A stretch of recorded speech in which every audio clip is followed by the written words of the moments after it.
Hello दोस्तों, welcome back to our channel. तो आज मैं द ग्रेट रूलर सीरीज को एक्सप्लेन करने जा रहा हूं। मुझे उम्मीद है आप सभी को ये सीरीज बहुत ज्यादा पसंद आएगी। तो चलिए बिना और ज्यादा टाइम जाए कि अपनी इस अमेजिंग सीरीज को स्टार्ट करते हैं। तो एपिसोड की शुरुआत में हम अपने हीरो मूचेन को देखते हैं, जिसने स्पिरिचुअल लैंड में पूरी तरह से तबाही मचा दी थी। मूचेन के रास्ते में जो कोई भी आ रहा था, मूचेन उसे मारे जा रहा था और इस वजह से स्पिरिचुअल लैंड के गॉड मूचेन से बहुत ज्यादा नाराज हो जाते हैं और वो मूचेन को मारने के लिए उसके ऊपर हमला करने ही वाले थे। लेकिन तभी एक दूसरा गॉड आकर पहले वाले गॉड को रोकते हुए कहता है, रुक जाइए, मूचेन ने ये सब जानबूझ के नहीं किया। उसके ऐसा करने के पीछे एक बहुत बड़ा रीजन है, लेकिन क्योंकि मूचेन इतने ज्यादा लोगों को मार चुका था तो स्पिरिचुअल लैंड के गॉड उसे ऐसे ही माफ नहीं करने वाले थे। इसलिए वो मूचेन को स्पिरिचुअल लैंड से एक्सपेल करते हुए वापस मोटर रियाला में भेजने लगते हैं। और तभी हमें वहाँ पे लियो लू को दिखाया जाता है, जो कि भागकर मूचेन के पास आते हुए कहती है, प्लीज मुझे वापस लेने जरूर आना, मैं द ग्रेड 5 अकेडमी में तुम्हारा वेट करूंगी। वहीं मूचेन भी अपने प्यार को छोड़कर नहीं जाना चाहता था, इसलिए वो अपने प्यार का नाम चिल्लाते हुए वहाँ से टेलीपोर्ट होकर वापस मोटर रियाला में आ गया था। उसके बाद हमें पूरे 1.5 साल बाद का सीन दिखाया जाता है, जहाँ मोटर रियालम में आने के बाद मूचेन अब नॉर्थ स्पिरिचुअल एकेडमी का एक हिस्सा था। और नॉर्थ स्पिरिचुअल एकेडमी के 2 हिस्से थे, ईस्ट ब्रांच और वेस्ट ब्रांच। दोनों ब्रांचेस अलग अलग अपने डिसेबल्स को ट्रेन किया करती थी और हर एक डिसेबल को उसके पावर लेवल के मुताबिक अलग अलग टाइप की रैंक दी जाती थी। जैसे जो लो लेवल के डिसेबल होते हैं उन्हें अर्थ रैंक दी जाती है और जो पावरफुल डिसेबल होते हैं उन्हें हेवनली रैंक दी जाती है। वहीं मूचेन आज अपने साथी डिसेबल जिसका नाम काइनीर था उसके साथ एकेडमी में आया हुआ था। और जब से मूचेन स्पिरिचुअल लैंड से वापस आया था तो वेस्ट ब्रांच के सभी लोग मूचेन का बहुत ज्यादा मजाक उड़ाया करते थे और आज भी कुछ डिसेबल्स वहाँ पे ऐसा ही कर रहे थे। लेकिन हर बार की तरह मूचेन उन्हें कोई भी जवाब नहीं देता। पर लियो यंग, जो कि वेस्ट ब्रांच के एक डिसेबल था, वो मूचेन को काइनीर के साथ घूमते हुए देख लेता है। और क्योंकि एक तो उसकी मूचेन के साथ पुरानी दुश्मनी थी, इवन वो फैमिली और लियो फैमिली भी दोनों एक दूसरे की दुश्मन थी, और उसी के साथ साथ वो काइनीर को भी अपने मन ही मन में बहुत ज्यादा पसंद करता था। इसलिए वो मूचेन को मजा चखाने के लिए अपने को साथी डिसेबल्स को भेजता है। उसके बाद हमें उसी जगह का सीन दिखाया जाता है जहाँ पे वेस्ट अकेडमी के कुछ डिसेबल्स पहुंचकर ईस्ट अकेडमी के डिसेबल्स को मारते हुए परेशान कर रहे थे। लेकिन ईस्ट अकेडमी का किंग शेंग उनका मुकाबला करने की अपनी पूरी कोशिश कर रहा था, पर वेस्ट अकेडमी के डिसेबल्स बहुत ज्यादा पावरफुल थे, इसलिए किंग शेंग भी अकेला उनका सामना नहीं कर पा रहा था। और इस बीच मौके का फायदा उठाकर वेस्ट अकेडमी का यूवेन किंग शेंग के ऊपर एक बहुत ही ज्यादा पावरफुल हमला करने के लिए आगे बढ़ता है। लेकिन वो अटैक किंग शेंग को लग पाता उससे पहले मूचेन ने वहाँ आते हुए उस अटैक को रोक दिया था। और मूचेन उसके सिर्फ अटैक को ही नहीं रोकता, बल्कि वो वहाँ पे सिर्फ अपने मार्शल आर्ट का यूज करते हुए उन सभी को मार मार के उन सभी की हालत ही खराब कर देता है। लेकिन तभी वहाँ पे लियो यंग भी आकर मूचेन का मजाक उड़ाते हुए कहता है, मानना पड़ेगा तुम्हारी पावर्स पहले से कई गुना ज्यादा बढ़ गई है, लेकिन तुम अभी भी मेरा सामना करने के लायक नहीं हो। इस पे मूचेन अपना स्पिरिचुअल ऑरा रिलीज करते हुए बहुत ही एटीट्यूड से उससे कहता है, अगर ऐसा है तो आके ट्राई करके देख लो। मूचेन की ये बात सुनकर लियो यंग को बहुत ज्यादा गुस्सा आता है और वो भी अपना ऑरा रिलीज करते हुए मूचेन के ऊपर हमला करने के लिए आगे बढ़ता है। लेकिन तभी एल्डर मो बीच में आकर उन दोनों को रोकते हुए कहते हैं, ये तुम दोनों क्या कर रहे हो? क्या तुम दोनों भूल गए हो कि एकेडमी के अंदर इस तरह से फाइट करना अलाउड नहीं है? अगर तुम दोनों को फाइट करनी ही है तो कंपटीशन तक का वेट करो। एल्डर मो की ये बात सुनते ही लियो यंग बहुत ही घमंड से मूचेन को उस कंपटीशन के लिए चैलेंज कर देता है। वहीं दूसरी तरफ एल्डर मू भी अपनी बात आगे बढ़ाते हुए कहते हैं, और हाँ, अगर तुम में से कोई भी उस कंपटीशन को जीत गया तो उसके द ग्रेड 5 अकेडमी तक जाने के रास्ते और भी ज्यादा आसान हो जाएंगे। ये सुनकर अब मूचेन को भी उस कंपटीशन में थोड़ा इंटरेस्ट आने लगा था, क्योंकि उसका प्यार लियो लू भी तो वहीं पे उसका वेट कर रहे थे। और ये सोचकर मूचेन भी उस कंपटीशन के लिए लियो यंग के चैलेंज को एक्सेप्ट कर लेता है। उसके बाद हम मूचेन को अपनी मू फैमिली के अंदर देखते हैं, जहाँ पहुंचकर मूचेन अपने फादर और अंकल को सारी सिचुएशन बता देता है। और कंपटीशन के बारे में सुनते ही मूचेन के फादर उसे अपने टायर हाउस के अंदर ले जाते हुए कहते हैं, यहाँ पे हमारी फैमिली के टॉप लेवल के स्पिरिचुअल आर्ट मौजूद है, जो कि तुम्हारी उस लियो यंग के साथ फाइट करने में मदद कर सकते हैं, इसलिए तुम यहाँ से जो भी स्पिरिचुअल आर्ट लेना चाहते हो ले सकते हो। लेकिन मूचेन की नजरें तो वहाँ पे एक ही स्पिरिचुअल आर्ट के ऊपर आके रुक गई थी, क्योंकि मूचेन को ऐसा लग रहा था जैसे वो स्पिरिचुअल आर्ट उसे अपनी तरफ बुला रहा है। इसलिए मूचेन अपने फादर से उसी स्पिरिचुअल आर्ट को लेने की बात करता है, जो सुनकर मूचेन के फादर को एक झटका लगता है, क्योंकि ये स्पिरिचुअल आर्ट मूचेन की मदद से बिलोंग करता था। इसका नाम था द ग्रेट बुड्ढा हेवनली स्पिरिचुअल आर्ट।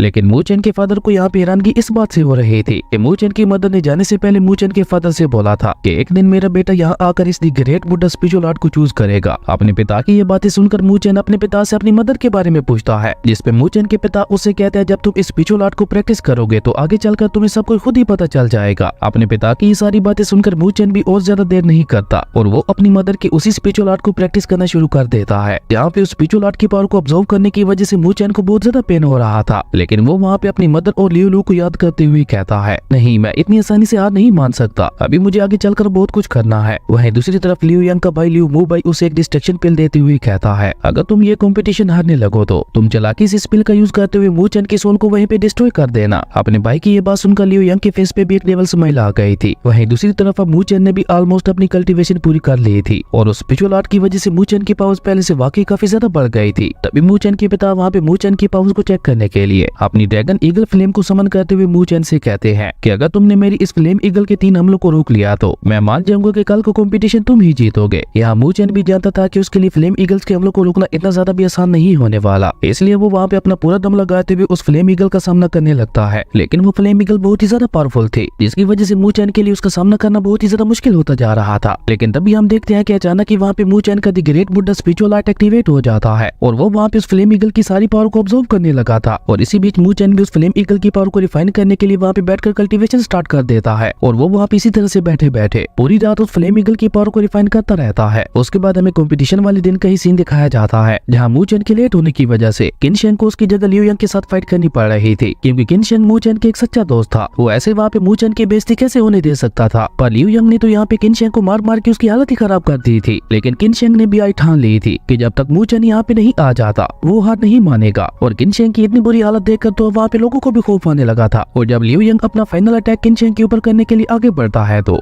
तभी अचानक ही मूचेन वहाँ पे हीरो की तरह एंट्री मारते हुए लियू यंग के अटैक को रोक देता है और उसी के साथ वो वहाँ पे किनशेंग का शुक्रिया अदा करके उसे बैटल अरीना से बाहर भेज देता है। मूचेन के कहने पर किनशेंग भी बहुत ही मुश्किल से वहाँ से जाते हुए मूचेन से कहता है जो चाहे मर्जी हो जाए पर हार कर मत आना। उसके बाद वहाँ पे मूचेन और लियू यंग के दरमियान फाइट स्टार्ट हो जाती है, जो देखकर वहाँ पे खड़े हुए सभी डिसेबल्स आपस में बातें करते हुए कहने लगे थे कि ये फाइट देखना वाकई काफी ज्यादा दिलचस्प होने वाला है, क्योंकि जहाँ पे मूचेन स्पिरिचुअल मोमेंटम रियलम के अर्ली स्टेज पे है तो वहीं लियू यंग मिडिल स्टेज पे है। वहीं बैटल अरीना के अंदर अब लियू यंग ने आगे बढ़ते हुए बहुत ही अग्रेसिवली मूचेन के ऊपर हमला करना शुरू कर दिया था। लेकिन मूचेन तो यहाँ पे बहुत ही तेजी से मूव करते हुए उसके हर एक हमले को सिर्फ डॉज ही किए जा रहा था। इसकी वजह से वक्त के साथ साथ लियू यंग का गुस्सा भी वहाँ पे बढ़ता जा रहा था और मूचेन तो यहाँ पे इसी मौके की तलाश में था। जब भी लियू यंग यहाँ पे गलती करेगा तो वो उस मौके का फायदा उठाते हुए उसे हरा देगा। और इसी बीच लियू यंग वहाँ पे गुस्से में गलती करता है और मूचेन तो वहाँ पे ऑलरेडी इसी मौके की तलाश में था। मूचेन वहाँ पे अपनी स्टोन ब्रेकिंग फिंगर टेक्निक का यूज करते हुए लियू यंग के ऊपर हमला करके उसे वहाँ पे बहुत ही बुरी तरह से घायल कर देता है। ये देखकर तो अब लियू यंग का गुस्सा 7वें आसमान पे पहुंच चुका था। वो अपनी फैमिली की एक खास टेक्निक फ्लेम पाम से लगातार मूचेन के ऊपर हमले करने लगता है, इसकी वजह से मूचेन भी वहाँ पे थोड़ा घायल हो गया था। और इस मौके का फायदा उठाकर लियू यंग मूचेन को हराने के लिए एक जायंट फ्लेम पाम से मूचेन के ऊपर अटैक कर देता है। वहीं दूसरी तरफ मूचेन ने भी अपनी द ग्रेट बुड्ढा हेमनली आर्ट की पावर का यूज करते हुए लियू यंग के ऊपर एक बहुत ही ज्यादा पावरफुल हमला कर दिया था। और जैसे वहाँ पे उन दोनों के अटैक्स आपस में टकराते हैं तो वहाँ पे एक बहुत बड़ा ब्लास्ट होता है और मूचेन का अटैक लियू यंग के अटैक को चीरते हुए सीधा जाकर उसे हिट कर जाता है, जिसकी वजह से लियू यंग वहाँ पे और भी बुरी तरह से घायल हो गया था। ये देखकर लियू यंग वहाँ पे अपनी बाइक की दी हुई उसी डिस्ट्रक्शन पिल को बाहर निकालते हुए उसे वहाँ पे एक्टिवेट करने लगता है। लेकिन मूचेन ने टाइम रहते ही दोबारा उसके ऊपर हमला करते हुए उससे वो पिल छीन ली थी। और जब मास्टर साहब और बाकी दोनों एल्डर्स आकर उस डिस्ट्रक्शन पिल को देखते हैं तो वो भी हैरान होते हुए लियू यंग से कहते हैं आखिर तुम्हारी हिम्मत कैसे हुई एक डिस्ट्रक्शन पिल को यूज करने की, क्या तुम्हें पता नहीं है कि ये एकेडमी के रूल्स के खिलाफ है। लेकिन तभी एल्डर्स बीच में आते हुए लियू यंग को बचाने की कोशिश करते हैं, जिसपे मास्टर साहब वहाँ पे ये सारा फैसला मूचेन के ऊपर छोड़ते हुए कहते हैं ये फैसला मूचेन के ऊपर है, अगर वो इसे माफ करता है तो हम भी इसे माफ कर देंगे। जिसपे मूचेन उस पिल को अपने पास रखते हुए कहता है ओके मैं इसे माफ करता हूँ, पर ये डिस्ट्रक्शन पिल मेरे पास ही रहेगी, जिसके लिए लियू यंग का भाई मूबाई भी इसके लिए मान गया था। और इसी के साथ एल्डर मू वहाँ पे अनाउंस करते हुए कहते हैं क्योंकि मूचेन ने ये कंपटीशन जीत लिया है तो वो अर्थ क्लास से प्रमोट होकर अब हेमनली क्लास में पहुंच चुका है। उसके बाद वहाँ पे और भी काफी सारी फाइट्स होती हैं और जो यहाँ पे ये फाइट जीतता जा रहा था वो वहाँ पे हेमनली क्लास में प्रमोट होता जा रहा था। उसके बाद हमें अगले दिन नॉर्थ स्पिरिचुअल एकेडमी के हेमनली पवेलियन हाउस का सीन दिखाया जाता है, जहाँ पे मूचेन काइनीर की मदद से एक ट्रायर जिसका नाम डेथ सील था उसे वहाँ पे लेने की कोशिश कर रहा था, क्योंकि हेमनली पवेलियन हाउस से सीनियर हेमनली क्लास के डिसेबल्स ही ट्रायर ले सकते थे। लेकिन क्योंकि डेथ सील एक बहुत ही ज्यादा खतरनाक ट्रायर था तो इसलिए काइनीर मूचेन को वो लेने से मना कर रही थी। पर तभी वहाँ पे मिस होम नाम की एक लड़की आकर मूचेन को वो ट्रायर ऑफर करती है, जो सुनकर काइनीर उससे जलती हुई कहती है नहीं तुम्हें ऐसा करने की कोई जरूरत नहीं है, क्योंकि मैं ऑलरेडी मूचेन के लिए ये ट्रायर ले चुकी हूँ। जिसपे मिस होम वहाँ से जाते हुए मूचेन से कहती है कि अगर तुम्हें मेरी किसी भी मदद की जरूरत हो तो तुम बिला झिझक मेरे पास आ जाना। वहीं काइनीर भी वहाँ पे मूचेन को वो ट्रायर देते हुए कहती है अब क्योंकि मैंने तुम्हारी मदद की है तो आगे आने वाले हंटिंग कॉम्पिटिशन में तुम्हें भी मेरी मदद करनी होगी, क्योंकि मैं चाहती हूँ कि हम दोनों मिलकर उस हंटिंग कॉम्पिटिशन को जीतें। और अगर हम दोनों उस कॉम्पिटिशन को जीत गए तो हमें एक हाई लेवल की यूलिंग पिल मिलेगी। यूलिंग पिल का नाम सुनकर मूचेन भी वहाँ पे काइनीर की ये बात मान जाता है, लेकिन क्योंकि वो डेथ सील बहुत ही ज्यादा खतरनाक ट्रायर था तो इसलिए काइनीर मूचेन को वो अकेले प्रैक्टिस नहीं करने देती और वो उसे वहाँ पे अपने साथ ट्रेनिंग अरीना के अंदर ले आती है, ताकि मूचेन वहाँ पे उसके सामने उस डेथ सील को प्रैक्टिस कर सके। और वहाँ पे उस ट्रेनिंग अरीना के अंदर और भी काफी सारे सीनियर डिसेबल्स ट्रेनिंग के लिए आए हुए थे, जो कि सभी मूचेन को वहाँ पे काफी गौर से देखते हुए घूर रहे थे। पर मूचेन उन सभी को इग्नोर करते हुए वहाँ पे उस डेथ सील को काइनीर के सामने बैठकर प्रैक्टिस करने लगता है। और मूचेन के वहाँ पे थोड़ी देर उस डेथ सील को प्रैक्टिस करने के बाद उस ट्रेनिंग एनर्जी की सारी स्पिरिचुअल एनर्जी इकट्ठा होकर मूचेन की बॉडी के अंदर जाने लगी थी। और एक साथ इतनी ज्यादा स्पिरिचुअल एनर्जी अभी के लिए मूचेन की बॉडी भी बर्दाश्त नहीं कर सकती थी। इसलिए मूचेन अपने मन में कहता है कि अगर ऐसे ही चलता रहा तो बहुत जल्द मेरी मेरिडियंस एक्सप्लोड हो जाएंगी। लेकिन मूचेन यहाँ पे चाहकर भी खुद को नहीं रोक पा रहा रहा था क्योंकि वो डेथ सील मूचेन के कंट्रोल से बच जा चुकी थी, जो देखकर तो अब वहाँ पे मौजूद सभी लोगों को यही लग रहा था कि आज ये लड़का यहीं पे मरने वाला है। पर तभी हम देखते हैं कि अचानक ही मूचेन का दी ग्रेट बुड्ढा आर्ट एक्टिवेट होते हुए उस डेथ सील की पावर को सप्रेस कर देता है और ऐसा होते ही मूचेन उस डेथ सील को वापस अपने कंट्रोल में लाते हुए अपनी कल्टीवेशन से बाहर आ चुका था, जो देखकर बेचारी काइनी, जो कि मूचेन की ऐसी हालत देखकर बहुत ज्यादा डर चुकी थी, उसकी भी मूचेन को कल्टीवेशन से बाहर आते हुए देखकर जान में जान आती है। लेकिन जब मूचेन उसे वहाँ पे अपना डेथ मार्क दिखाता है तो उसे देखकर काइनी मूचेन के लिए वहाँ पे बहुत ज्यादा खुश हो गई थी, क्योंकि इसका मतलब था कि मूचेन ने सक्सेसफुली उस डेथ सील को प्रैक्टिस कर लिया है। पर उसके बाद जैसे ही वो दोनों वहाँ से जाने लगते हैं तो तभी लियो टोंग नाम का एक लड़का बीच में आकर उनका रास्ता रोकते हुए कहता है, ये लड़का ऐसे यहाँ से नहीं जा सकता, ये अभी हेवनली क्लास का जूनियर डिसेबल है और क्योंकि ये एक जूनियर डिसेबल था इसलिए ट्रेनिंग अरीना के अंदर आकर ट्रेनिंग करना डिजर्व नहीं करता, इसलिए अब इसे यहाँ पे मेरे साथ फाइट करके साबित करना होगा कि वाकई ये इस ट्रेनिंग अरीना के अंदर आकर ट्रेनिंग करने के लिए क्वालिफाइड है। ये सुनकर काइनीर को बहुत ज्यादा गुस्सा आता है और जैसे वो लियो टोंग के ऊपर हमला करने के लिए आगे बढ़ती है तो मूचेन उसे रोकते हुए खुद आगे बढ़ जाता है लियो टोंग के साथ फाइट करने के लिए, क्योंकि मूचेन भी यहाँ पे अपनी नई मिली हुई डेथ मार्क की पावर्स को चेक करना चाहता था और उसके लिए उसे एक पावरफुल ओपोनेंट की भी जरूरत थी, जो कि लियो टोंग के रूप में उसे मिल गया था। उसके बाद वहाँ पे उन दोनों के दरमियान फाइट स्टार्ट हो जाती है और उन दोनों ने आगे बढ़ते हुए अचानक एक दूसरे के ऊपर हमला करना शुरू कर दिया था और हमें वहाँ पे उन दोनों के दरमियान एक बहुत ही खतरनाक लेवल की फाइट देखने को मिलती है, जहाँ पे वो दोनों एक दूसरे के ऊपर लगातार अपने अटैक्स किए जा रहे थे। लेकिन एंड पे मूचेन अपने डेथ मार्क की पावर को एक्टिवेट करते हुए लियो टोंग के ऊपर एक बहुत ज्यादा पावरफुल हमला कर देता है, जिसे रोकना लियो टोंग के लिए भी बहुत ज्यादा मुश्किल था। इसलिए जैसे ही मूचेन का वो अटैक जाकर लियो टोंग को लगता है तो वो वहाँ से उड़ता हुआ सीधा पीछे जा गिरा था, जो देखकर तो वहाँ पे खड़े किसी भी सीनियर डिसेबल को अपनी आंखों पे यकीन ही नहीं हो रहा था कि आखिर एक जूनियर डिसेबल ने अपने सीनियर डिसेबल को इतनी आसानी से कैसे हरा दिया। उसके बाद हमें हंटिंग कॉम्पिटिशन वाले दिन का सीन दिखाया जाता है, जहाँ पे एल्डर मू अनाउंस करते हुए उन सभी को बताते हैं कि इस कॉम्पिटिशन के लिए आप सभी को नॉर्वेस्ट जंगल में जाना होगा। इस नॉर्वेस्ट जंगल ने बहुत सारे लोगों की किस्मत को बदला है, क्योंकि कुछ लोगों ने उस जंगल के अंदर प्रैक्टिस करते हुए हेवन लेवल को अचीव कर लिया, जबकि कुछ लोग वहाँ पे मौजूद बीस्ट का शिकार होकर वहीं पे हमेशा हमेशा के लिए खत्म हो गए। और जो कोई भी तुम में से उन स्पिरिट बीस्ट की जितनी ज्यादा स्पिरिट कोर्स को हासिल करेगा वो ये कॉम्पिटिशन जीत जाएगा और टॉप 3 में आने वाली हर एक टीम को एक युआनलिंग पिल दी जाएगी। युआनलिंग पिल के बारे में सुनकर वो सभी डिसेबल्स वहाँ पे बहुत ज्यादा एक्साइटेड हो गए थे और उसी के साथ एल्डर मू ने वहाँ पे उस कॉम्पिटिशन को स्टार्ट करने की अनाउंसमेंट भी कर दी थी, जो सुनकर वहाँ पे मौजूद सभी डिसेबल्स काफी तेजी से नॉर्वेस्ट जंगल की तरफ बढ़ने लगते हैं। उसके बाद वो सभी इसी तरह से आगे बढ़ते हुए जंगल के काफी अंदर आ गए थे और वहाँ पे मूचेन और काइनीर का सामना सबसे पहले 2 लो लेवल के स्पिरिट बीस्ट के साथ होता है, जिन्हें वो दोनों काइनीर के प्लान के मुताबिक अलग अलग दिशा में ले जाते हुए उनका सामना करने लगते हैं। और मूचेन यहाँ पे उस स्पिरिट बीस्ट के ऊपर जितने भी हमले कर रहा था, उस स्पिरिट बीस्ट के ऊपर मूचेन के किसी भी हमले का कोई भी असर नहीं हो रहा था। लेकिन इसी बीच मूचेन को स्पिरिट बीस्ट की कमजोरी मिल जाती है, जो कि उसकी गर्दन थी, और ये पता चलते ही मूचेन आगे बढ़ते हुए उसकी गर्दन के ऊपर अटैक करके उसे वहीं पे खत्म कर देता है। वहीं दूसरी तरफ काइनीर को तो अभी भी उस स्पिरिट बीस्ट के साथ फाइट करने में बहुत ज्यादा परेशानी हो रही थी, लेकिन तभी अचानक ही मूचेन वहाँ पे आते हुए उस स्पिरिट बीस्ट को घायल करके काइनीर को उसकी गर्दन के ऊपर हमला करने के लिए कहता है। मूचेन की ये बात सुनकर काइनीर भी और ज्यादा देर ना करते हुए सीधे जाकर उसकी गर्दन के ऊपर हमला करते हुए उसे वहीं पे मार देती है और उन दोनों के साथ साथ वहाँ पे बाकी डिसेबल्स ने भी शिकार करते हुए काफी सारे लो लेवल के स्पिरिट बीस्ट को मार गिराया था। उसके बाद इसी तरह से हम लोगों को शिकार करते करते रात हो जाती है और हम रात को मूचेन को वहाँ पे अपने डेथ मार्क की सेकंड फॉर्म को कल्टीवेट करते हुए देखते हैं, लेकिन वहाँ पे बहुत ज्यादा मेहनत के बावजूद भी मूचेन बार बार लगातार उसमें फेल हुए जा रहा था। वहीं दूसरी तरफ मू बाई और मिस होंग तो रात को भी शिकार कर रहे थे और इसी तरह वहाँ पे शिकार करते हुए उनके पास 10 स्पेशल सोल्स इकट्ठा हो गई थी, जिसकी वजह से अब उन्हें वहाँ पे ऐसा लग रहा था कि अब चाहे कुछ भी हो जाए नंबर 1 रैंक तो उन्हीं का ही होगा। लेकिन तभी वहाँ पे उनका सामना एक हाई लेवल के बीच के साथ होता है, जिसे देखकर मिस होंग तो मुंबई को वहाँ से भागने के लिए कहती है, पर मुंबई वहाँ पे नंबर 1 रैंक हासिल करने के लिए उस बीस्ट को भी मारने का सोचता है और ये सोचकर वो वहाँ पे मिस होंग को अपनी चिकनी चोपड़ी बातों में फंसा कर उसे वहाँ पे उस बीस्ट का ध्यान भटकाने के लिए कहता है, जिसकी वजह से मजबूरन मिस होंग को भी उस बीस्ट के सामने जाना पड़ता है। पर मुंबई वहाँ पे उसकी मदद के लिए जा पाता उससे पहले मुंबई को वहाँ पे किसी बहुत ज्यादा पावरफुल खतरनाक वॉरियर के होने का एहसास होता है, इसलिए वो मिस होंग के बुलाने के बावजूद भी वहाँ से बाहर नहीं आता, क्योंकि वो वहाँ पे बहुत ज्यादा डर चुका था और मुंबई को बाहर आते हुए ना देखकर बेचारी मिस होंग की हालत भी वहाँ पे बहुत ज्यादा खराब हो चुकी थी। लेकिन तभी वहाँ पे उसी पावरफुल वॉरियर ने आते हुए अपने सिर्फ एक ही अटैक में उस हाई लेवल के बीस्ट को मार गिराया था, पर क्योंकि वहाँ पे उस वॉरियर के पीछे कुछ लोग पड़े हुए थे तो इसलिए वो मिस होंग और मुंबई को वहीं पे छोड़कर भाग जाता है। वरना वो वॉरियर जो कि एक ब्लड स्लगर था, वो कभी भी ऐसे ही अपने शिकार को नहीं छोड़ता था और अगर आज उसके पीछे वो लोग ना पड़े होते तो आज उन दोनों को वहाँ पे मरना तय था। और ब्लड स्लगर के वहाँ से जाते मुंबई दोबारा मिस होंग को अपनी बातों में फंसाने की कोशिश करने लगता है, पर मिस होंग भी अब यहाँ पे समझ चुकी थी कि मुंबई अपने फायदे के लिए कुछ भी कर सकता है, इसलिए उसे यहाँ पे उसके ऊपर बहुत ज्यादा गुस्सा आने के बावजूद भी वो वहाँ पे मुंबई की हाँ में हाँ मिलाने लगती है, क्योंकि वो समझ चुकी थी कि मुंबई एक बहुत ज्यादा कमीना इंसान है और वो अपने फायदे के लिए मुझे यहाँ पे मार भी सकता है। और अभी मिस होंग वहाँ पे ये सब सोच ही रही थी कि तभी वहाँ पे कुछ लोग आते हैं जो कि उसी ब्लड स्लगर का पीछा कर रहे थे और ये लोग कोई और नहीं बल्कि मुंबई के अंकल और उसके साथी थे। और यहाँ पे मुंबई को अपने अंकल से पता चलता है कि वो ब्लड स्लगर उनके फैमिली टायर को लेकर भाग रहा है, इसलिए वो भी वहाँ पे अपने अंकल के साथ चलने का फैसला करता है। उसके बाद हमें अगली सुबह का सीन दिखाया जाता है, जहाँ पे कुछ दूसरे अकेडमी के डिसेबल्स किन शेंग और उसके साथी मू लैंग को परेशान कर रहे थे और वो लोग वहाँ पे उनसे उनके स्पिरिट सोल्स उन्हें देने के लिए कह रहे थे, लेकिन किनशेंग ने तो वहाँ पे ऐसा करने से साफ साफ मना कर दिया था। जो देखकर उनमें से जोंग नाम के एक डिसेबल अचानक ही किनशेंग के ऊपर हमला कर देता है, लेकिन मूचेन ने वहाँ पे आते हुए एक बार फिर से किनशेंग की जान बचा ली थी। और उसके बाद हमें वहाँ पे ब्रदर जोंग और मूचेन के दरमियान एक बहुत ही अमेजिंग लेवल की फाइट देखने को मिलती है, जिसमें ब्रदर जोंग मूचेन को हराने के लिए उसके ऊपर अपने बहुत ज्यादा पावरफुल हमले करता है, लेकिन आखिर में मूचेन ने अपनी डेथ मार्क की पावर को एक्टिवेट करते हुए ब्रदर जोंग को एक बहुत ही ज्यादा पावरफुल पंच मार दिया था, जिसकी वजह से वहाँ पे चारों तरफ स्मोक फैल गई थी। जो देखकर वहाँ पे सभी को यही लग रहा था कि ब्रदर जोंग ने मूचेन को हरा दिया होगा, क्योंकि ब्रदर जोंग का कल्टीवेशन लेवल मूचेन से बहुत ज्यादा हाई था। लेकिन जब वहाँ पे स्मोक खत्म होती है तो हम देखते हैं मूचेन ने ब्रदर जोंग को गर्दन से पकड़ रखा था, और उसी के साथ मूचेन वहाँ पे अपने डिस्ट्रक्शन पिल को बाहर निकालकर उस लड़की जो कि उनकी लीडर थी और उसका नाम मिस लिंग था, उसे धमकी देते हुए कोल्ड टून में कहता है चुपचाप दफा हो जाओ यहाँ से, वरना कहीं ऐसा ना हो कि मुझे तुम सभी को यहाँ पे जान से मारना पड़े। मूचेन के वहाँ पे इस खतरनाक रूप को देखकर मिस लिंग के साथ साथ मूचेन के अपने साथी भी थोड़ा डर गए थे, और इसी के साथ मिस लिंग ने वहाँ पे डरते हुए अपनी हार मान ली थी। लेकिन वो मूचेन के करीब जाते हुए अचानक उसे वहाँ पे प्रपोज कर देती है, जो सुनकर तो वहाँ पे सभी के मुंह खुले के खुले रह गए थे। लेकिन मूचेन ने तो वहाँ पे कोल्ड टून में सीधे सीधे उसे मना कर दिया था। जो देखकर मिस लिंग उससे कहती है कोई बात नहीं, लेकिन फिर भी मैं तुमसे बहुत ज्यादा खुश हूँ, इसलिए मैं तुम्हें बता देती हूँ कि हमने स्नो वैली के अंदर जेड फ्रूट का पेड़ देखा है, अगर तुम चाहो तो तुम भी हमारे साथ वहाँ पे आ सकते हो। जेड फ्रूट का नाम सुनकर मूचेन वहाँ पे बहुत ज्यादा खुश हो गया था, पर उसी के साथ उसे यहाँ पे ये भी पता चल गया था कि मिस लिंग ऐसा क्यों कर रही है, जबकि वो खुद अकेली भी तो उस जेड फ्रूट को ले सकती थी। वो यहाँ पे ऐसे इसलिए कर रही थी क्योंकि जेड फ्रूट वाले पेड़ के पास उस पेड़ की रक्षा कर रहा एक स्पिरिट गार्डियन भी मौजूद होता है, इसलिए मिस लिंग अकेले वहाँ तक नहीं जा सकती थी। और मूचेन की अभी इतनी कमाल की पावर देखकर वो उससे बहुत ज्यादा इंप्रेस हो गई थी, इसलिए उसने यहाँ पे मूचेन को भी अपने साथ चलने को ऑफर दे दिया था। ये सब सोचकर मूचेन वहाँ पे उससे कहता है ओके ठीक है, हम लोग तुम्हारे साथ वहाँ पे चलने के लिए रेडी हैं, पर हमारा परसेंटेज कितना होगा। जिसपे मिस लिंग वहाँ पे उसके मजे लेते हुए कहती है अगर तुम मेरे साथ शादी कर लो तो फिर तुम्हें उस जेड फ्रूट को बांटना ही नहीं पड़ेगा। वहीं मिस लिंग की ये सारी बातें सुनकर बेचारी कई नीर को उससे बहुत ज्यादा जलन हो रही थी, और ऊपर से मू लिंग वहाँ पे उसके मजे लेते हुए उसे वहाँ पे और भी ज्यादा जला रहा था। उसके बाद मूचेन उस जेड फ्रूट में से 30% लेने की बात करता है, जिसके लिए मिस लिंग भी वहाँ पे खुशी खुशी मान गई थी। उसके बाद वो सभी लोग किनशेंग को वहीं पे छोड़कर स्नो वैली की तरफ निकल जाते हैं, क्योंकि किनशेंग अभी बहुत ज्यादा कमजोर था, अगर वो उनके साथ जाता तो वो उनकी जान भी खतरे में डाल देता। वहीं दूसरी तरफ ब्लड स्लगर धीरे धीरे एक एक करके लियो फैमिली के सभी लोगों को मारे जा रहा था, जिसकी वजह से धीरे धीरे मिस होंग का डर भी वहाँ पे बढ़ता जा रहा था। लेकिन वो लोग तो अभी भी वहाँ पे ब्लड स्लगर का पीछे नहीं छोड़ रहे थे, और वो लोग दोबारा उसे वहाँ पे ढूंढने के लिए आगे बढ़ जाते हैं। उसके बाद हमें उस स्नो वैली का सीन दिखाया जाता है, जहाँ पे काफी सारे एप स्पिरिट बीस्ट उस जेड फ्रूट की रक्षा कर रहे थे। ये देखकर ब्रदर जोंग एक स्पिरिट बॉम्ब का यूज करते हुए उन सभी एप स्पिरिट बीस्ट को वहीं पे बेहोश कर देता है, जिसके बाद वो सभी धीरे धीरे उस केव में आगे की तरफ बढ़ने लगे थे, क्योंकि वो जेड स्पिरिट फ्रूट उस केव के बिल्कुल एंड पे था। और तभी उन्हें उस केव से एप बीस्ट किंग के रोर करने की आवाज आती है, जिसे सुनकर वो सभी वहाँ पे बहुत ज्यादा घबरा गए थे। वहीं दूसरी तरफ हम ब्लड स्लगर को देखते हैं, जो लियो फैमिली के लोगों के साथ फाइट करते करते खुद भी थोड़ा घायल हो गया था, और वो भी अपनी इंजरीज को हील करने के लिए उस जेड फ्रूट की तलाश में स्नो वैली की तरफ बढ़ गया था। और यहाँ पे लियो फैमिली के लोग भी अच्छी तरह से ब्लड स्लगर के इरादे जान गए थे, इसलिए वो लोग भी वहाँ पे ब्लड स्लगर का पीछा करते हुए उसी स्नो वैली की तरफ निकल चुके थे। वहीं उस केव के अंदर उन सभी ने मूचेन के एक प्लान के मुताबिक चलते हुए उस एप बीस्ट किंग के ऊपर हमला कर दिया था, लेकिन उनके किसी भी हमले का उस एप बीस्ट किंग के ऊपर कोई भी असर नहीं हो रहा था। और इसी बीच मौके का फायदा उठाते हुए मूचेन ने उस एप बीस्ट किंग के ऊपर अपने डिस्ट्रक्शन पिल की मदद से हमला कर दिया था। और जैसे वो डिस्ट्रक्शन पिल उस एप बीस्ट के साथ टकराती है तो उसके इम्पैक्ट की वजह से वो एप बीस्ट किंग वहीं पे गिरकर बेहोश हो गया था। लेकिन जैसे काइनीर उस जेड फ्रूट को लेने के लिए आगे बढ़ती है तो हम देखते हैं कि तब तक वो एप बीस्ट किंग दोबारा होश में आ चुका था, जो देखकर मूचेन खुद भी वहाँ पे हैरान होते हुए कहता है कि आखिर ये बीस्ट स्पिरिट डिस्ट्रक्शन पिल के अटैक से कैसे बच गया। लेकिन मूचेन के उस अटैक की वजह से अब उस एप बीस्ट किंग का गुस्सा बहुत ज्यादा बढ़ चुका था, और वो वहाँ पे बहुत ही जोर से रोर करते हुए अपने बेहोश साथियों को भी बुलाने लगा था। ये देखकर मूचेन भी वहाँ पे अपने साथियों का हौसला बढ़ाते हुए कहता है हम लोग यहाँ पे ऐसे ही हार नहीं मान सकते, ये एप बीस्ट किंग अभी बहुत ज्यादा घायल हो चुका है, इसलिए हमें इसका ध्यान भटकाना होगा ताकि काइनीर उस मौके का फायदा उठाकर जल्दी से जाकर उस जेड फ्रूट को ले सके। जिसपे मूचेन के साथी और खुद मूचेन भी सेम ऐसा ही करते हैं। वो सभी वहाँ पे मिलकर उस एप बीस्ट किंग के ऊपर हमला करके उसका ध्यान भटकाते हुए काइनीर को जल्दी से जाकर वो जेड फ्रूट लेने के लिए कहते हैं। और बहुत ज्यादा मेहनत करने के बाद आखिरकार काइनीर ने भी उस जेड फ्रूट को हासिल कर ही लिया था। पर जैसे ही एप बीस्ट किंग ये देखता है तो उसका गुस्सा वहाँ पे और भी ज्यादा बढ़ चुका था, और वो गुस्से से काइनीर के ऊपर एक जानलेवा हमला करने के लिए आगे बढ़ता है। लेकिन मूचेन बीच में आते हुए अपनी दी ग्रेट बुड्ढा आर्ट का यूज करते हुए अपने चारों तरफ एक बहुत ही ज्यादा पावरफुल प्रोटेक्टिव शील्ड बना देता है, जिससे टकराते ही वो एप बीस्ट किंग पीछे जा गिरा था। और इस बीच मूचेन वहाँ पे अपने दोस्तों को बचाने के लिए उस जेड फ्रूट को लेकर वहाँ से भागने लगता है, ताकि उस एप बीस्ट किंग का सारा ध्यान उसके ऊपर आ जाए। और उसी के साथ उसने वहाँ पे अपने सभी दोस्तों को जल्दी से वहाँ से भागने के लिए कह दिया था। लेकिन काइनीर तो यहाँ पे मूचेन को अकेले छोड़कर नहीं जाना चाहती थी, लेकिन मिस लिंग उसे जबरदस्ती वहाँ से लेके चली गई थी। वहीं दूसरी तरफ मूचेन उस एप बीस्ट किंग से बचते हुए उस स्नो वैली के काफी अंदर आ गया था, और तभी उसे वहाँ पे अपने सामने एक केव दिखती है, जो देखकर मूचेन अपनी जान बचाने के लिए सीधा उसी केव के अंदर ही चला जाता है। और वो केव एक हाई लेवल के स्पिरिट बीस्ट की केव थी, इसलिए पहले तो एप बीस्ट किंग भी डर के मारे उस केव के अंदर नहीं जाता, पर उसे वहाँ पे किसी भी हालत में अपना जेड फ्रूट वापस चाहिए था, इसलिए वो भी मूचेन का पीछा करते हुए उस केव के अंदर चला गया था। और वो वहाँ पे मूचन की स्मेल का पीछा करते हुए उसके काफी करीब आ चुका था, जो देखकर मूचन ने भी दोबारा वहाँ पे उसके साथ फाइट करने के लिए अपना ऑरा रिलीज कर दिया था। लेकिन तभी वहाँ पे एक हाई लेवल के स्पिरिट बीस्ट ने आते हुए अपने सिर्फ 2 ही हमलों में उस एप बीस्ट किंग के ऊपर हमला करके उसे वहीं पे खत्म कर दिया था। और ये सब वहाँ पे इतना जल्दी हुआ था कि उस बेचारे एप बीस्ट किंग को समझने का मौका ही नहीं मिला था। वहीं दूसरी तरफ आज मूचन की किस्मत बहुत ज्यादा अच्छी थी, क्योंकि उस हाई लेवल के स्पिरिट बीस्ट की नजर मूचन के ऊपर नहीं पड़ती और जैसे ही वो वहाँ से वापस अपनी केव के अंदर जाता है तो मूचन एप बीस्ट किंग के स्पिरिचुअल सोल को लेने लगता है। पर उसी टाइम ब्लड स्लगर वहाँ आकर मूचन के ऊपर हमला करते हुए कहता है, जल्दी से वो जेड फ्रूट मेरे हवाले कर दो। ब्लड स्लगर से निकल रहे औरों को महसूस करके मूचन भी यहाँ पे समझ चुका था कि वो अभी के लिए उसके साथ फाइट नहीं कर सकता, इसलिए वो जेड फ्रूट का एक टुकड़ा बाहर निकाल कर उसे दे देता है। लेकिन ब्लड स्लगर वहाँ पे गुस्से से उसे पूरे जेड फ्रूट की मांग करने लगता है, लेकिन मूचन पूरा जेड फ्रूट उसे इतनी आसानी से कैसे दे सकता था, इसलिए वो उसे केव वाले हाई लेवल के स्पिरिट बीस्ट के बेटे का ब्लड, जो कि उसे जंगल में हंटिंग के दौरान मिला था, उसे वो ब्लड स्लगर के ऊपर गिराते हुए वहाँ से केव के अंदर की तरफ भागने लगता है। लेकिन ब्लड स्लगर ने वहाँ पे काफी तेजी से आगे बढ़कर मूचन का रास्ता रोकते हुए दोबारा उसके ऊपर हमला कर दिया था, जबकि मूचन भी यहाँ पे अपने डेथ मार्क की पावर को एक्टिवेट करते हुए यहाँ पे ब्लड स्लगर को बराबरी की टक्कर दे रहा था। तभी अचानक ही वहाँ पे वही हाई लेवल का ड्रैगन लेपर्ड वहाँ पे आते हुए ब्लड स्लगर के ऊपर हमला कर देता है और तब तक मूचन वहाँ से अपनी जान बचाते हुए भाग चुका था और ड्रैगन लेपर्ड ने वहाँ पे अपने सिर्फ एक ही हमले में ब्लड स्लगर को पूरी तरह से खत्म कर दिया था। और अपना काम खत्म करने के बाद वो दोबारा वहाँ से अपनी केव के अंदर चला गया था और उसी के साथ उस ड्रैगन लेपर्ड को अपने बेटे का बदला लेने की भी शांति मिल चुकी थी। और उस ड्रैगन लेपर्ड को वहाँ से जाते हुए देखकर मूचन वहाँ पे आते हुए ब्लड स्लगर की स्टोरी ब्रेसलेट को लेकर वहाँ से अपने दोस्तों की तरफ निकल गया था। और मूचन के वहाँ से जाने के थोड़ी देर बाद ही लियो फैमिली के लोग भी उस केव के अंदर आ गए थे, जहाँ पे उन लोगों को ब्लड स्लगर की बॉडी मिलती है। पर जब वो लोग उसकी बॉडी को चेक करते हैं तो उसका स्टोरी ब्रेसलेट गायब था और उसी के साथ ब्लड स्लगर की बॉडी के ऊपर डेथ मार्क के निशान थे। तो मुंबई का यहाँ पे सीधा सीधा शक मूचन की तरफ ही जा रहा था। वहीं दूसरी तरफ हम मूचन के दोस्तों को देखते हैं, जो वहाँ पे अपना पूरा दम लगाते हुए उन एप बीस्ट के साथ फाइट करने की कोशिश कर रहे थे, लेकिन क्योंकि वो एप बीस्ट वहाँ पे तादाद में बहुत ज्यादा थे, इस वजह से मूचन के सभी दोस्तों की हालत उनके साथ फाइट करते हुए बहुत ज्यादा खराब हो चुकी थी। और इसी मौके का फायदा उठाकर वो सभी एप बीस्ट मिलकर मूचन के दोस्तों के ऊपर हमला करने के लिए आगे बढ़ते हैं। पर एंड टाइम पे वहाँ पे मूचन ने कीरू की तरह एंट्री मारते हुए अपने सभी दोस्तों को बचा लिया था। लेकिन अपने दोस्तों को बचाने के चक्कर में अब मूचन उन सभी एप बीस्ट के निशाने पे आ गया था और जैसे वो सभी एप बीस्ट मूचन के ऊपर हमला करने के लिए आगे बढ़ते हैं तो मूचन वहाँ पे एप बीस्ट किंग की सोल कोर को बाहर निकालता है, जिसे देखते ही वो सभी के सभी एप बीस्ट डर के मारे वहाँ से भाग गए थे, जो देखकर मूचन के सभी दोस्त वहाँ पे बहुत ज्यादा खुश हो गए थे। और जैसे वो सभी वहाँ पे मूचन से उस सोल कोर के बारे में सवाल करने के लिए आगे बढ़ते हैं तो अचानक ही वहाँ पे लियो फैमिली के लोग भी आ जाते हैं और मूव भाई आगे आकर कोल्ड टून में मूचन को ब्लड स्लगर के बारे में सारी बात बताते हुए कहता है कि हमें ब्लड स्लगर की बॉडी के ऊपर डेथ मार्क के निशान मिले हैं और यहाँ पे ये सभी लोग जानते हैं कि डेथ मार्क को तुम ही कल्टीवेट कर रहे हो, जिसका मतलब है ब्लड स्लगर से हमारा फैमिली टायर भी तुमने ही चुराया होगा। जिसमें मूचन वहाँ पे उनसे कहता है कि हाँ ये सच है कि मेरा और ब्लड स्लगर का सामना हुआ था, लेकिन एंड टाइम पे वहाँ पे ड्रैगन लेपर्ड आ गया था, जिसे देखते ही मैं अपनी जान बचाकर वहाँ से भाग आया था। पर मुंबई के अंकल लियो मिंग को तो ये सब मूचन की एक झूठी कहानी लग रही थी, इसलिए वो गुस्से से मूचन को उनका फैमिली टायर वापस देने के लिए कहता है। लेकिन मूचन वहाँ पे सेम उसे भी पहले वाला ही जवाब देता है, जो सुनकर लियो मिंग मूचन के ऊपर हमला करने के लिए आगे बढ़ता है। और उसी समय एल्डर मू ने वहाँ आकर लियो मिंग के ऊपर हमला करके वहाँ पे मूचन की जान बचा ली थी। और उसी के साथ एल्डर मू वहाँ आकर गुस्से से लियो मिंग से कहते हैं, जब मेरा डिसेबल कह रहा है कि उसके पास तुम्हारी फैमिली का कोई टायर नहीं है तो फिर तुम लोग उसे तंग क्यों कर रहे हो, और क्या तुम लोगों को पता नहीं है कि अभी नॉर्वेस्ट जंगल में हंटिंग कॉम्पिटिशन चल रहा है, तो फिर इसके बावजूद भी तुम लोगों के यहाँ आने की हिम्मत कैसे हुई। एल्डर मू को इस तरह से गुस्से में देखकर लियो मिंग उनसे माफी मांगते हुए फौरन ही अपने लोगों को लेकर वहाँ से निकल गया था, क्योंकि वो जानता था कि एल्डर मू कितने ज्यादा पावरफुल है और अगर एल्डर मू को गुस्सा आ गया तो वो उन सभी को अपने सिर्फ एक हमले में ही खत्म कर सकते हैं। उसके बाद इसी तरह हंटिंग कॉम्पिटिशन भी खत्म हो जाता है और अब रिजल्ट का वक्त था, जहाँ पहले तो लियो यंग और उसका भाई मू भाई जीत रहे थे, लेकिन जब मूचन वहाँ पे ब्लड स्लगर वाली कोर्स को बाहर निकालकर उन्हें दिखाता है तो एल्डर मू के साथ साथ वहाँ पे मौजूद बाकी सभी डिसेबल्स भी बहुत ज्यादा हैरान हो गए थे और इस तरह मूचन की टीम ये कॉम्पिटिशन जीत गई थी, जो देखकर मू भाई को गुस्सा तो बहुत ज्यादा आता है, पर अब वो इसके बारे में कुछ भी नहीं कर सकता था। जिसके बाद एल्डर मू टॉप 3 में आने वाली सभी टीम्स को एक एक युआन लिंक पेल दे देते हैं। वहीं दूसरी तरफ हमें लियो फैमिली का सीन दिखाया जाता है, जहाँ लियो फैमिली के लीडर तक भी ये खबर पहुंच चुकी थी कि उनका फैमिली टायर मूचन के पास है। और ये पता चलते ही फैमिली लीडर ने अपने सेकंड ब्रदर को मूचन को रास्ते से हटाने के लिए बोल दिया था, क्योंकि लियो फैमिली के लिए वो टायर बहुत ज्यादा इंपॉर्टेंट था। उसके बाद हम मूचन को दोबारा उसी एप बीस्ट किंग वाली केव के अंदर देखते हैं, जो कि अभी के लिए मूचन की प्रैक्टिस के लिए सबसे सेफ जगह थी। मूचन वहाँ पे जेड फ्रूट को खाते हुए दोबारा वहाँ पे अपने डेथ मार्क की सेकंड फॉर्म को कल्टीवेट करने लगता है और जैसे जैसे मूचन वहाँ पे उसमें कामयाब हो रहा था, वैसे वैसे उस डेथ मार्क ने मूचन की बॉडी के ऊपर कब्जा करना भी शुरू कर दिया था। लेकिन यहाँ पे दी ग्रेट बुड्ढा आर्ट एक बार फिर से मूचन की मदद करते हुए डेथ मार्क की पावर को सप्रेस कर देता है और इसी के साथ मूचन ने वहाँ पे अपने डेथ मार्क की सेकंड फॉर्म को भी सक्सेसफुली अचीव कर लिया था। जिसके बाद मूचन वहाँ से वापस अपने घर की तरफ रवाना हो गया था, लेकिन रास्ते में वो लियो क्लैन के बिछाए हुए एक लूप के अंदर फंस जाता है, जिसके अंदर मूचन के ऊपर लगातार हमले भी होने लगे थे और ये सब कोई और नहीं बल्कि वही सेकंड प्रिंस ही कर रहा था। लेकिन मूचन वहाँ पे बहुत ही तेज से मूव करते हुए उसके सभी हमलों को डोज करके वहाँ पे उस लूप फॉर्मेशन को भी ढूंढ रहा था, क्योंकि वो वहाँ पे उस लूप फॉर्मेशन को डिस्ट्रॉय किए बगैर उससे बाहर नहीं आ सकता था। और वहाँ पे बहुत ज्यादा मेहनत के बाद आखिरकार मूचन उस फॉर्मेशन इन्फॉर्मेशन को ढूंढ ही लेता है और जैसे वो उसे डिस्ट्रॉय करने के लिए आगे बढ़ता है तो सेकंड प्रिंस ने वहाँ पे एक बहुत बड़े स्पेस से मूचेन के ऊपर हमला कर दिया था, जिसे रोकने के लिए मूचेन भी वहाँ पे अपनी दी ग्रेट बुड्ढा आर्ट की पावर को एक्टिवेट करता है, जिसकी मदद से उसने वहाँ पे सेकंड प्रिंस के स्पीयर को तो रोक लिया था, लेकिन अभी भी वो वहाँ पे उस फॉर्मेशन को डिस्ट्रॉय नहीं कर पाया था। इसलिए वो वहाँ पे अपनी जान दांव पे लगाते हुए अपने डेथ मार्क की पावर से उस लू फॉर्मेशन के ऊपर अटैक कर देता है। और इस बीच उस स्पीयर ने भले ही मूचेन को वहाँ पे थोड़ा सा घायल कर दिया था, पर वो सक्सेसफुली उस लू फॉर्मेशन को डिस्ट्रॉय करते हुए वहाँ से बाहर आ गया था, जो देखकर सेकंड प्रिंस मूचेन को वहाँ पे ज्यादा चांस न देते हुए दोबारा उसके ऊपर वहाँ पे एक बहुत ही ज्यादा पावरफुल हमला कर देता है, जिसे रोकना अब धीरे धीरे वहाँ पे मूचेन के लिए भी मुश्किल होता जा रहा था। पर तभी वहाँ पे मूचेन के अंकल जाओ ने आते हुए उसे सेकंड प्रिंस के हमले से बचा लिया था। और अंकल जाओ वहाँ पे मूचेन की ऐसी हालत देखकर गुस्से से लियो जोंग से कहते हैं, तुम्हारी हिम्मत कैसे हुई हमारे यंग मास्टर के ऊपर हमला करने की, क्या तुम यहाँ पे मरना चाहते हो। पर बेचारा लियो जोंग तो वहाँ पे अंकल जाओ को देखकर ही बहुत ज्यादा डर चुका था, इसलिए वो फौरन डर के मारे वहाँ से भाग जाता है, जो देखकर अंकल जाओ भी गुस्से से लियो जोंग के पीछे जाने लगते हैं। लेकिन मूचेन उन्हें वहीं पे रोककर वापस अपनी मू फैमिली में चलने के लिए कहता है।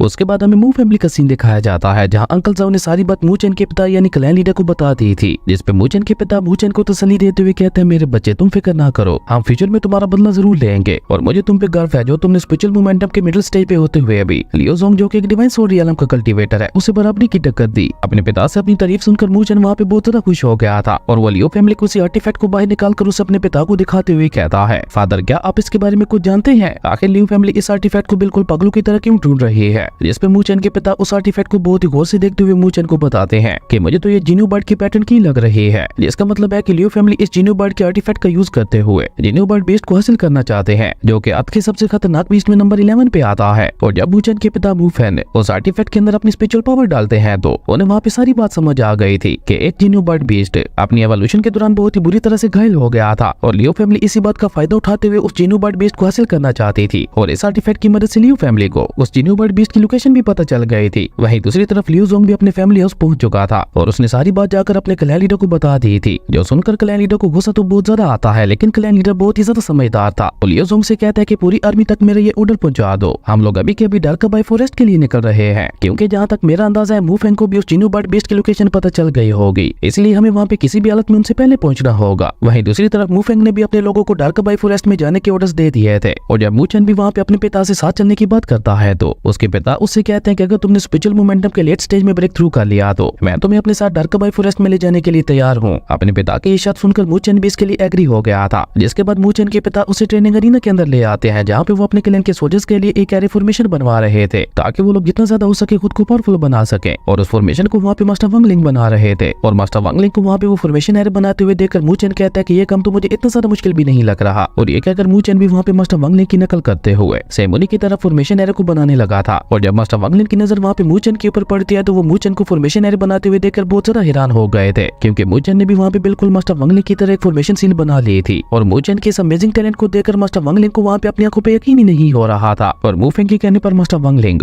मूचेन को फॉर्मेशन एरे के बारे में और ज्यादा इन्फॉर्मेशन हासिल करने के लिए 2 स्क्रॉल्स देते हैं, जिनके अंदर फॉर्मेशन एरे के बारे में काफी कुछ लिखा हुआ था, जो देखकर मूचेन भी खुशी खुशी उन स्क्रॉल्स को लेते हुए मास्टर वांगलिंग का शुक्रिया अदा करता है। वही मास्टर मूफेंग को तो वहाँ पे अपने बेटे मूचेन के ऊपर बहुत ज्यादा प्राउड महसूस हो रहा था। उसके बाद सीन शिफ्ट होता है, हम मूचेन को प्रैक्टिस करते हुए देखते हैं, जहाँ कई घंटों तक लगातार प्रैक्टिस करने के बाद आखिरकार मूचेन नेक्स्ट लेवल में ब्रेक थ्रू करते हुए स्पिरिचुअल मोमेंटम रियलम के लेट स्टेज में पहुंच गया था। लेकिन क्योंकि अभी भी मूचेन के पास बहुत ज्यादा समय बचा था, इसलिए उसने फॉर्मेशन सील को भी प्रैक्टिस करना शुरू कर दिया था। और इसी तरह काफी दिनों की मेहनत के बाद आखिरकार मूचेन ने फॉर्मेशन एरे में भी मास्टरी हासिल कर ली थी। और उसी के साथ वो दिन भी आ जाता है जब मू फैमिली को पता चलता है कि लियो फैमिली अपनी आर्मी को लेकर डार्काबाई फॉरेस्ट की तरफ निकल चुकी है। और ये पता चलते ही मू फैमिली भी उनके पीछे पीछे अपनी आर्मी लेकर डार्काबाई फॉरेस्ट की तरफ निकल चुकी थी। लेकिन उन्होंने डार्काबाई फॉरेस्ट में जाने के लिए एक अलग रास्ते को चूज किया था, जहाँ वो लोग काफी सावधानी से आगे बढ़ ही रहे थे कि तभी बीच रास्ते में उनका सामना लियो फैमिली के साथ हो जाता है। और क्योंकि ये दोनों ही फैमिलीज एक दूसरे की जानी दुश्मन थी, तो इसलिए दोनों ही फैमिलीज वहाँ पे एक दूसरे के ऊपर हमला करने के लिए रेडी हो गई थी। लेकिन तभी अचानक उनकी नजर वहाँ पे सोल ईटिंग स्पिरिट बीस्ट के ऊपर पड़ती है, जिनका सामना वहाँ पे एक लेवल 6 का स्पिरिट बीस्ट भी नहीं कर पा रहा था। और जैसे ही सोल ईटिंग स्पिरिट बीस्ट की नजर उन दोनों फैमिलीज के लोगों के ऊपर पड़ती है, तो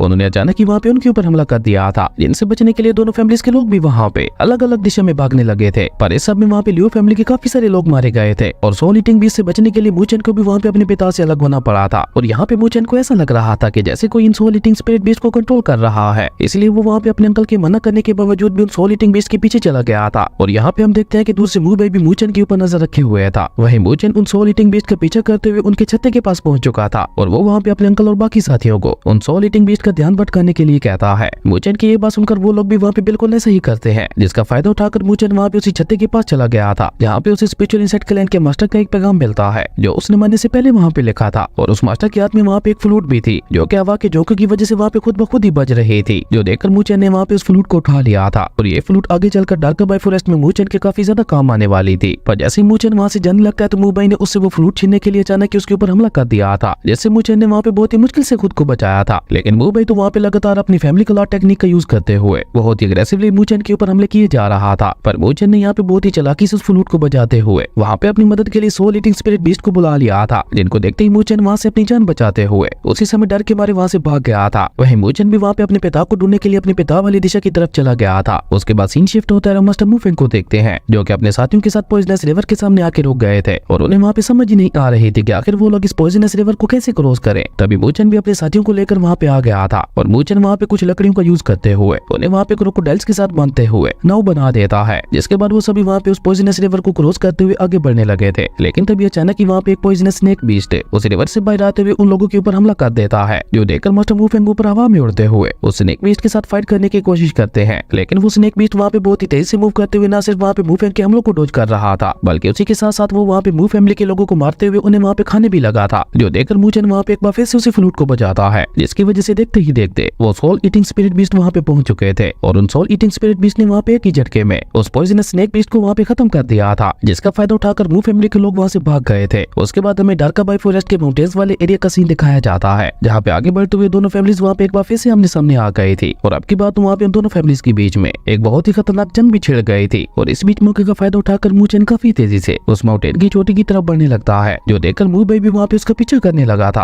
और जैसे ही मूचन वहाँ पे पहाड़ की चोटी के ऊपर पहुंचता है तो मूचन ने पीछे से दोबारा उसके ऊपर हमला कर दिया था। और क्योंकि मूचन भी यहाँ पे मुंबई से पीछे छुड़वाना चाहता था, इसलिए वो भी वहाँ पे जानबूझकर उसके अटैक से टकराते हुए नीचे खाई में गिर गया था, क्योंकि उस आर्टिफैक्ट के मुताबिक वो जिनो बर्ड बीस्ट उसी खाई में ही मौजूद था। पर मुंबई को यहाँ पे ये बात हजम नहीं हो रही थी कि आखिर मूचन उससे इतनी आसानी से कैसे हार गया, इसलिए मूचन के पीछे पीछे वो भी उस खाई में चला गया था, जहाँ पे हमें उस खाई में एक बार फिर से उन दोनों के दरमियान एक बहुत ही खतरनाक लेवल की फाइट देखने को मिलती है। और उन दोनों की फाइट की वजह से वहाँ पे मौजूद एक बड़ा सा स्टोन भी टूट गया था, जैसे जिनो बर्ड बीस्ट का एक बहुत बड़ा एग बाहर आता है, जिसको लेकर वहाँ पे उन दोनों में एक बार फिर से फाइट स्टार्ट हो गई थी। पर इसी बीच वहाँ पे उस एग की पावर भी एक्टिवेट हो जाती है और जिनो बर्ड बीस्ट के एग ने वहाँ पे हर एक पर्सन की स्पिरिचुअल एनर्जी को ऑब्जर्व करना शुरू कर दिया था, जो देखकर मूचन वहाँ पे सारी बात समझ जाता है। और वो अपने पिता को बताता है कि ये सब इस जिनो बर्ड बीस्ट का ही प्लान था। उसने अपने सर्टिफिकेट का यूज करते हुए हम सभी को जानबूझ के यहाँ पे बुलाया, ताकि वो हम सभी को यहाँ पे बुलाकर हम सभी की स्पिरिचुअल एनर्जी को ऑब्जर्व करते हुए दोबारा अपनी पावर बढ़ा सके। अपने बेटे की ये बात सुनकर मुफेंग जल्दी से अपने लोगों को वहाँ से निकलने के लिए कहता है और उनके पीछे पीछे लियो फैमिली के लोग भी वहाँ से भागने लगे थे। और जैसे वो लोग वहाँ पे उस जिनो बर्ड बीस्ट की रेंज से बाहर आते हैं तो अब वो जिनो बर्ड बीस्ट वहाँ पे उनकी एनर्जी को ऑब्जर्व नहीं कर पा रहा था, लेकिन फिर भी उसने वहाँ पे काफी सारी स्पिरिचुअल एनर्जी ऑब्जर्व कर ली थी, जिसकी वजह से वो वहाँ से उस एग से बाहर आते हुए अपनी स्पिरिचुअल फॉर्म में आ गया था। और उसी के साथ साथ वहाँ पे दोबारा उसकी हेवनली ट्रिब्यूलेशन भी स्टार्ट हो गई थी, जहाँ उसकी ट्रिब्यूलेशन के दौरान वहाँ पे एक बहुत बड़ा ब्लास्ट होता है, जिससे बचने के लिए वहाँ पे मौजूद सभी लोग भागने लगे थे। लेकिन इस बीच वहाँ पे एक बहुत बड़ा स्टोन उड़ते हुए आकर सीधे मूचन को हिट कर जाता है, जिसकी वजह से मूचन वहाँ पे काफी ज्यादा घायल हो गया था। और जब मूचन को दोबारा होश आता है तो उसके पिता वहाँ पे उसे बताते हैं कि कैसे वो जिनो बर्ड वहाँ पे एक्सप्लोड हो गया था और उस ब्लास्ट में तुम भी वहाँ पे काफी ज्यादा घायल हो गए थे। खैर ये सब जानने के बाद मूचन खुद से ही कहता है चलो जो भी हुआ अच्छा ही हुआ, अब हमें लियू फैमिली से कोई खतरा नहीं है। और ये कहकर मूचन ने वहाँ पे खुद को पूरी तरह से रिकवर करने के लिए दोबारा अपनी कल्टीवेशन स्टार्ट कर दी थी। और सिर्फ इतना ही नहीं, मूचन वहाँ पे युआन लिंग पिल को भी खा लेता है और उसके रिफाइन करते हुए मूचन वहाँ पे स्पिरिचुअल रिंग रियल में ब्रेक थ्रू कर गया था, जो देखकर तो मूचन का वहाँ पे खुशी का ठिकाना ही नहीं था। और जैसे ही वो वहाँ से उठकर अपने पिता को ये खुशखबरी देने के लिए जाने लगता है तो तभी अचानक उसे वहाँ पे अपने माइंड में बहुत ज्यादा पेन होने लगा था। और उसी के साथ वो अपने सोल सीरियलम के अंदर आ गया था, जहाँ अब उसके सोल सीरियलम के अंदर जिनो बर्ड बीस्ट भी मौजूद था। इसे देखकर मूचन वहाँ पे हैरान होते हुए कहता है कि आखिर ये सब कैसे हो गया। और ये कहते ही मूचन को वहाँ पे याद आता है कि वो पत्थर जो कि उसके साथ आके टकराया था वो असल में कोई पत्थर नहीं था बल्कि जिनो बर्ड ही था। लेकिन यहाँ पे उस जिनो बर्ड बीस्ट की पावर की वजह से मूचन का सोल सीरियलम धीरे धीरे वहाँ पे डिस्ट्रॉय होने लगा था। और जैसे मूचन उसे शांत करवाने के लिए वहाँ पे उसके ऊपर हमला करता है तो जिनो बर्ड बीस्ट ने वहाँ पे एक लड़की का रूप ले लिया था। और वो गुस्से से मूचन से कहती है कि तुम घटिया इंसानों ने सोच भी कैसे लिया था कि वो मेरे जैसे एक महान बर्ड बीस्ट को अपना गुलाम बना लेंगे। जिसपे मूचन उसे वहाँ पे ग्रीट करते हुए कहता है नहीं, मेरा ऐसा कोई इरादा नहीं था और अगर तुम अभी भी यहाँ से जाना चाहती हो तो बेशक जा सकती हो। जिसपे जिनो उससे कहती है हाँ मैं जरूर जाऊंगी, लेकिन तुम्हारे सोल सीरियलम को डिस्ट्रॉय करने के बाद। और ये कहकर उसने वहाँ पे अपनी पावर्स को भी एक्टिवेट करना शुरू कर दिया था, जो देखकर मजबूरन मूचन को वहाँ पे अपनी स्पिरिचुअल रिंग पावर का यूज करते हुए उसके ऊपर हमला करना पड़ता है। लेकिन जिनो ने वहाँ पे मूचन के अटैक को बहुत ही आसानी से रोक लिया था और अपने उस अटैक को बेकार जाते हुए देखकर मूचन वहाँ पे काफी ज्यादा परेशान हो गया था। लेकिन तभी हम वहाँ पे एक ब्लैक ट्रेसमैन को देखते हैं जिसने मूचन के अटैक की पावर का यूज करते हुए खुद को वहाँ पे एक्टिवेट कर लिया गया था। और उस ब्लैक लिस्टमैन को देखकर मूचन भी हैरान होते हुए कहता है, ये ब्लैक लिस्टमैन तो मुझे स्पिरिचुअल लैंड में मिला था, लेकिन आज तक मुझे ये पता नहीं चल पाया था कि आखिर ये किस काम का है। और देखते ही देखते उस ब्लैक लिस्टमैन ने वहाँ पे एक ट्रैप फॉर्मेशन बनाते हुए जीनियो को वहाँ पे उसके अंदर ट्रैप कर लिया था, जो देखकर तो जीनियो का गुस्सा वहाँ पे आउट ऑफ कंट्रोल हो गया था। इसलिए उसने लगातार वहाँ पे उस ट्रैप फॉर्मेशन के ऊपर हमले करने शुरू कर दिए थे। और मूचन उसे वहाँ पे शांत करवाने की कोशिश भी करता है, लेकिन जीनियो तो वहाँ पे उसकी कोई भी बात सुनने के लिए तैयार ही नहीं थी, जो देखकर मूचन बाद में बात करने का सोचकर अपने सोल सी रियलम से वापस आ गया था। उसके बाद सीन शिफ्ट होता है, हमें नॉर्दर्न स्पिरिचुअल एकेडमी का सीन दिखाया जाता है, जहाँ 5 ग्रेड एकेडमीज ने नॉर्दर्न स्पिरिचुअल एकेडमी को एक बहुत बड़ी पोजीशन दे दी थी। और इसका कारण नॉर्दर्न स्पिरिचुअल एकेडमीज के मास्टर को मूचन ही लग रहा था। और ये सोचकर नॉर्दर्न स्पिरिचुअल एकेडमी के हेड मास्टर अपने एल्डर से कहते हैं कि जाकर हमारे सभी डिसेबल्स को बता दे कि वो आने वाले कंपटीशन की तैयारी शुरू कर दे। और इस बात का पता मास्टर मूफेंग को भी एक लेटर के जरिए चल गया था, इसलिए वो अपने बेटे मूचन से कहते हैं कि इस बार 5 ग्रेड एकेडमीज की नजर तुम्हारे ऊपर होने वाली है, और अगर तुमने इस कंपटीशन के अंदर अच्छा परफॉर्म किया तो 5 ग्रेड एकेडमीज में तुम्हारा एडमिशन होने से कोई भी नहीं रोक पाएगा। और मूचन तो वैसे भी लियू लू के लिए 5 ग्रेड एकेडमीज को ज्वाइन करना चाहता था, इसलिए मूचन ने वहाँ पे अपने मन ही मन में ठान ली थी कि वो उस कंपटीशन के लिए बहुत ज्यादा हार्ड प्रैक्टिस करने वाला है। और तभी वहाँ पे एक एल्डर आकर मास्टर मूफेंग को बताता है कि कलेक्टिंग इन्फॉर्मेशन ना बना पाने की वजह से बहुत सारे लोग हमारे क्लैन को छोड़कर जा रहे हैं, जबकि हमारे मुकाबले में लियो फैमिली ने ऑलरेडी उस कलेक्टिंग इन्फॉर्मेशन को बना लिया है। और अगर ऐसे ही चलता रहा तो लियो फैमिली बहुत जल्द हमसे ज्यादा ताकतवर हो जाएगी, इसलिए अब हमें किसी भी हालत में एक लेवल 2 के फॉर्मेशन मास्टर को ढूंढना होगा, ताकि हम लोग भी लियो क्लैन की तरह एक स्पिरिट कलेक्टिंग फॉर्मेशन बना सके। उस एल्डर की ये बात सुनकर मूचन खुद ही वहाँ पे उस स्पिरिट कलेक्टिंग फॉर्मेशन को बनाने के लिए रेडी हो गया था। और उसके पिता ने भी मूचन के टैलेंट को देखते हुए उसे वहाँ पे एक चांस दे दिया था, जिसके बाद मूचन ने वहाँ पे मास्टर वांग लिन और उनके साथियों की मदद से देखते ही देखते वहाँ पे स्पिरिट कलेक्टिंग फॉर्मेशन को बनाना शुरू कर दिया था। और जहाँ मास्टर वांग लिन और उनके साथी न जाने कितनी बार स्पिरिट कलेक्टिंग फॉर्मेशन को बनाते हुए फेल हो गए थे, वो भी इस बार मूचन के साथ होने की वजह से उस स्पिरिट कलेक्टिंग फॉर्मेशन को बनाने में कामयाब हो गए थे, जिसमें मूचन ने वहाँ पे उनकी बहुत ज्यादा मदद की थी। और अगर मूचन वहाँ पे उनके साथ ना होता तो वो कभी भी अकेले स्पिरिट कलेक्टिंग फॉर्मेशन को नहीं बना पाते, जो देखकर सभी लोग वहाँ पे मूचन की तारीफें करने लगे थे। और उसी के साथ साथ वो सभी लोग मूचन से सवाल करते हुए ये भी पूछ रहे थे कि आखिर तुमने ये सब कैसे कर दिया, जिसपे मूचन उन्हें जवाब देते हुए कहता है कि ये सब तो खुद ब खुद ही हो गया था। और मूचन से खुश होकर मास्टर वांग लिन ने वहाँ पे मूचन को एक और स्क्रॉल दे दिया था फॉर्मेशन एरे की प्रैक्टिस करने के लिए। और उसी के साथ मास्टर वांग लिन मूचन से कहते हैं कि ये स्क्रॉल तुम्हारे आगे के कंपटीशन के लिए तुम्हारे बहुत ज्यादा काम आएगा, इसलिए मूचन ने भी खुशी खुशी वहाँ पे उस स्क्रॉल को ले लिया था। उसके बाद सीन शिफ्ट होता है, हम एल्डर मू को देखते हैं जो कि अपने सभी डिसेबल्स को इकट्ठा करते हुए मार्शल आर्ट कंपटीशन के बारे में बताते हैं। और उसी के साथ उन्हें यह भी बताते हैं कि जो कोई भी डिसेबल उस मार्शल आर्ट कंपटीशन को जीत गया उसे 5 ग्रेड एकेडमीज को ज्वाइन करने का मौका मिलेगा। और इसके लिए एल्डर मू अपने सभी डिसेबल्स को एक स्पेशल ट्रेनिंग देने वाले थे, ताकि एल्डर मू के सभी डिसेबल्स जल्द से जल्द स्पिरिचुअल रिंग रियलम में ब्रेक थ्रू कर जाएं। पर जब एल्डर मू को पता चलता है कि मूचन ने तो ऑलरेडी स्पिरिचुअल रिंग रियलम में ब्रेक थ्रू कर लिया है, तो वो खुश होते हुए मूचन से कहते हैं मैं तुमको इन सभी से अलग ट्रेनिंग दूंगा। और क्योंकि 5 ग्रेड एकेडमीज ने यह मौका नॉर्दर्न स्पिरिचुअल एकेडमी को सिर्फ मूचन की वजह से दिया था, तो इसलिए एल्डर मू मूचन को लेकर अपने पवेलियन हाउस के अंदर आते हुए उसे कहते हैं हेडमास्टर ने खास तुम्हारे लिए एक पैगाम भिजवाया है कि 5 ग्रेड एकेडमीज के मार्शल आर्ट कंपटीशन के लिए तुम्हें जिस भी कल्टीवेशन रिसोर्सेज की जरूरत हो वो तुम यहाँ से ले सकते हो, लेकिन नॉर्दर्न स्पिरिचुअल एकेडमी के बाकी के सभी कोर डिसेबल्स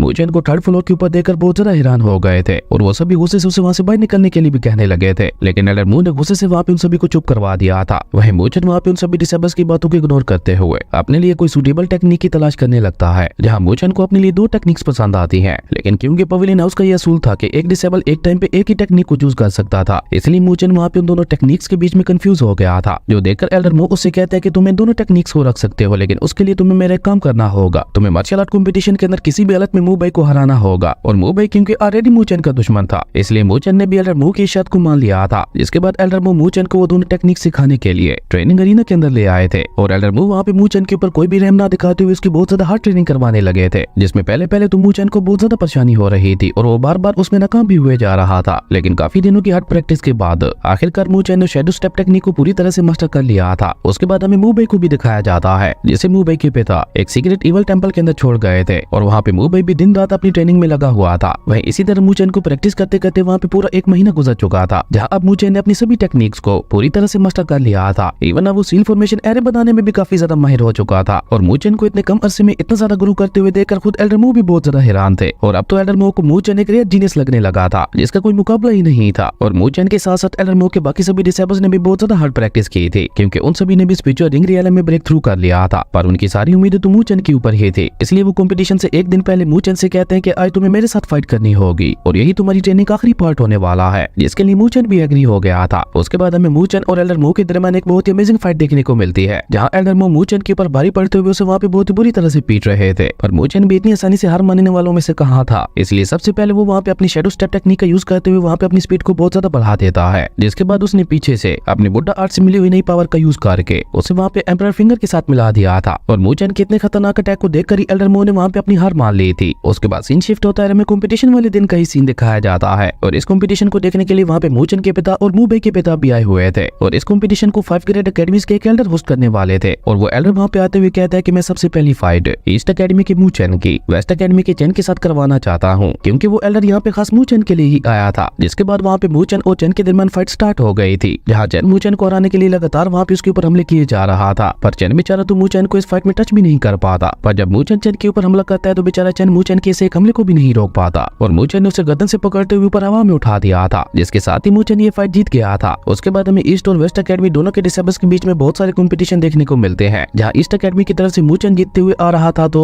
वहीं दूसरी तरफ वेस्ट अकेडमी की तरफ से मूबे जीतते हुए आ रहा था। पर जब मूबे का सामना मूचेन के फ्रेंड के साथ होता है तो मूचेन मूबे के फ्रेंड को बहुत ही बुरी तरह से मारता है। इवन मूबे ने उसे वहाँ पे मार मार कर उसकी हालत ही खराब कर दी थी, लेकिन बिल्कुल एंड समय पे उस एल्डर ने इस फाइट को बीच में रुकवाते हुए उन दोनों के दरमियान टाई करवा दिया था, जो देखकर तो मूबे गुस्से से वहाँ पे पूरा पागल हो गया था। वहीं मूचेन के दोस्त की हालत भी वहाँ पे बहुत ज्यादा खराब हो चुकी थी और अपने दोस्त की ऐसी हालत देखकर मूचेन को भी मूबे के ऊपर बहुत ज्यादा गुस्सा आ चुका था। जिसके बाद वो एल्डर वहाँ पे उसी फाइट की अनाउंसमेंट करता है जिसका वहाँ पे सभी को इंतजार था, मूचेन वर्सेस मूबे। और वहाँ पे मौजूद सभी लोग इस फाइट को लेकर बहुत ज्यादा एक्साइटेड थे, क्योंकि मूबे और मूचेन दोनों ही नॉर्दर्न स्पिरिचुअल एकेडमी के सबसे पावरफुल डिसेबल्स थे। पर आज इस फाइट से उन दोनों के दरमियान फैसला होने वाला था कि कौन सबसे ज्यादा ताकतवर है। खैर उसके बाद वहाँ पे उन दोनों के दरमियान फाइट स्टार्ट हो गई थी, जहाँ उन दोनों ने बैटल अरीना के अंदर आते ही अपनी अपनी पावर्स को रिलीज कर दिया था। पर मूबे ने आगे बढ़ते हुए बहुत ही अग्रेसिवली मूचेन के ऊपर हमला करना स्टार्ट कर दिया था, जिससे मूचेन अपने डैगर का यूज करते हुए लगातार खुद को वहाँ पे बचाया जा रहा था। और उसके बाद हमें वहाँ पे उन दोनों के दरमियान बिना वेपन्स के एक बहुत ही अमेजिंग लेवल की मार्शल आर्ट फाइट देखने को मिलती है। और इस फाइट में शैडो स्टेप टेक्निक मूचेन की बहुत ज्यादा काम आ रही थी, क्योंकि शैडो स्टेप टेक्निक की वजह से मूबे भी वहाँ पे मूचेन की स्पीड को मैच नहीं कर पा रहा था। और वहाँ पे मौजूद सभी लोग अपना अपना दिल थाम कर बहुत ही गौर से इस फाइट को देख रहे थे। और वहाँ पे उन दोनों के दरमियान काफी देर तक फाइट चलती रहती है, पर उन दोनों में से वहाँ पे कोई भी हार मानने को तैयार नहीं था। और तभी मूचेन वहाँ पे सभी को हैरान करते हुए फाइट के बीच में एक सील फॉर्मेशन बनाने लगता है, और ऐसा कुछ तो कोई थर्ड लेवल का फॉर्मेशन मास्टर भी नहीं कर सकता था। और यही बात वहाँ पे बैठे हुए सभी लोगों को हैरान कर रही थी। लेकिन मूबे इस मौके का फायदा उठाते हुए अचानक आगे बढ़कर मूचेन के ऊपर हमला करने की कोशिश करता है, पर मूचेन को तो अभी भी आधा ध्यान इस फाइट के ऊपर ही था, इसलिए वो मूचेन के सभी हमलों को वहाँ पे बहुत ही आसानी से डॉज कर रहा था। और मूचेन की ऐसी कमाल की पावर को देखकर उस एल्डर के साथ साथ वहाँ पे बैठे हुए बाकी सभी लोग भी मूचेन से बहुत ज्यादा इंप्रेस हो गए थे। और तभी देखते ही देखते मूचेन ने वहाँ पे फाइट के बीच में ही एक सील फॉर्मेशन एरे को बना लिया था। और जैसे ही मूचेन वहाँ पे अपनी सील फॉर्मेशन का यूज करते हुए मूबे के ऊपर अटैक करता है तो मूबे वहाँ पे ना सिर्फ मूचेन के इस अटैक से बच गया था, बल्कि उसी के साथ साथ वो फाइट के बीच में ही स्पिरिचुअल रिंग रियलम के पीक पे पहुंच गया था। जिसके बाद वो वहाँ पे अपनी अब तक की सबसे खतरनाक टेक्निक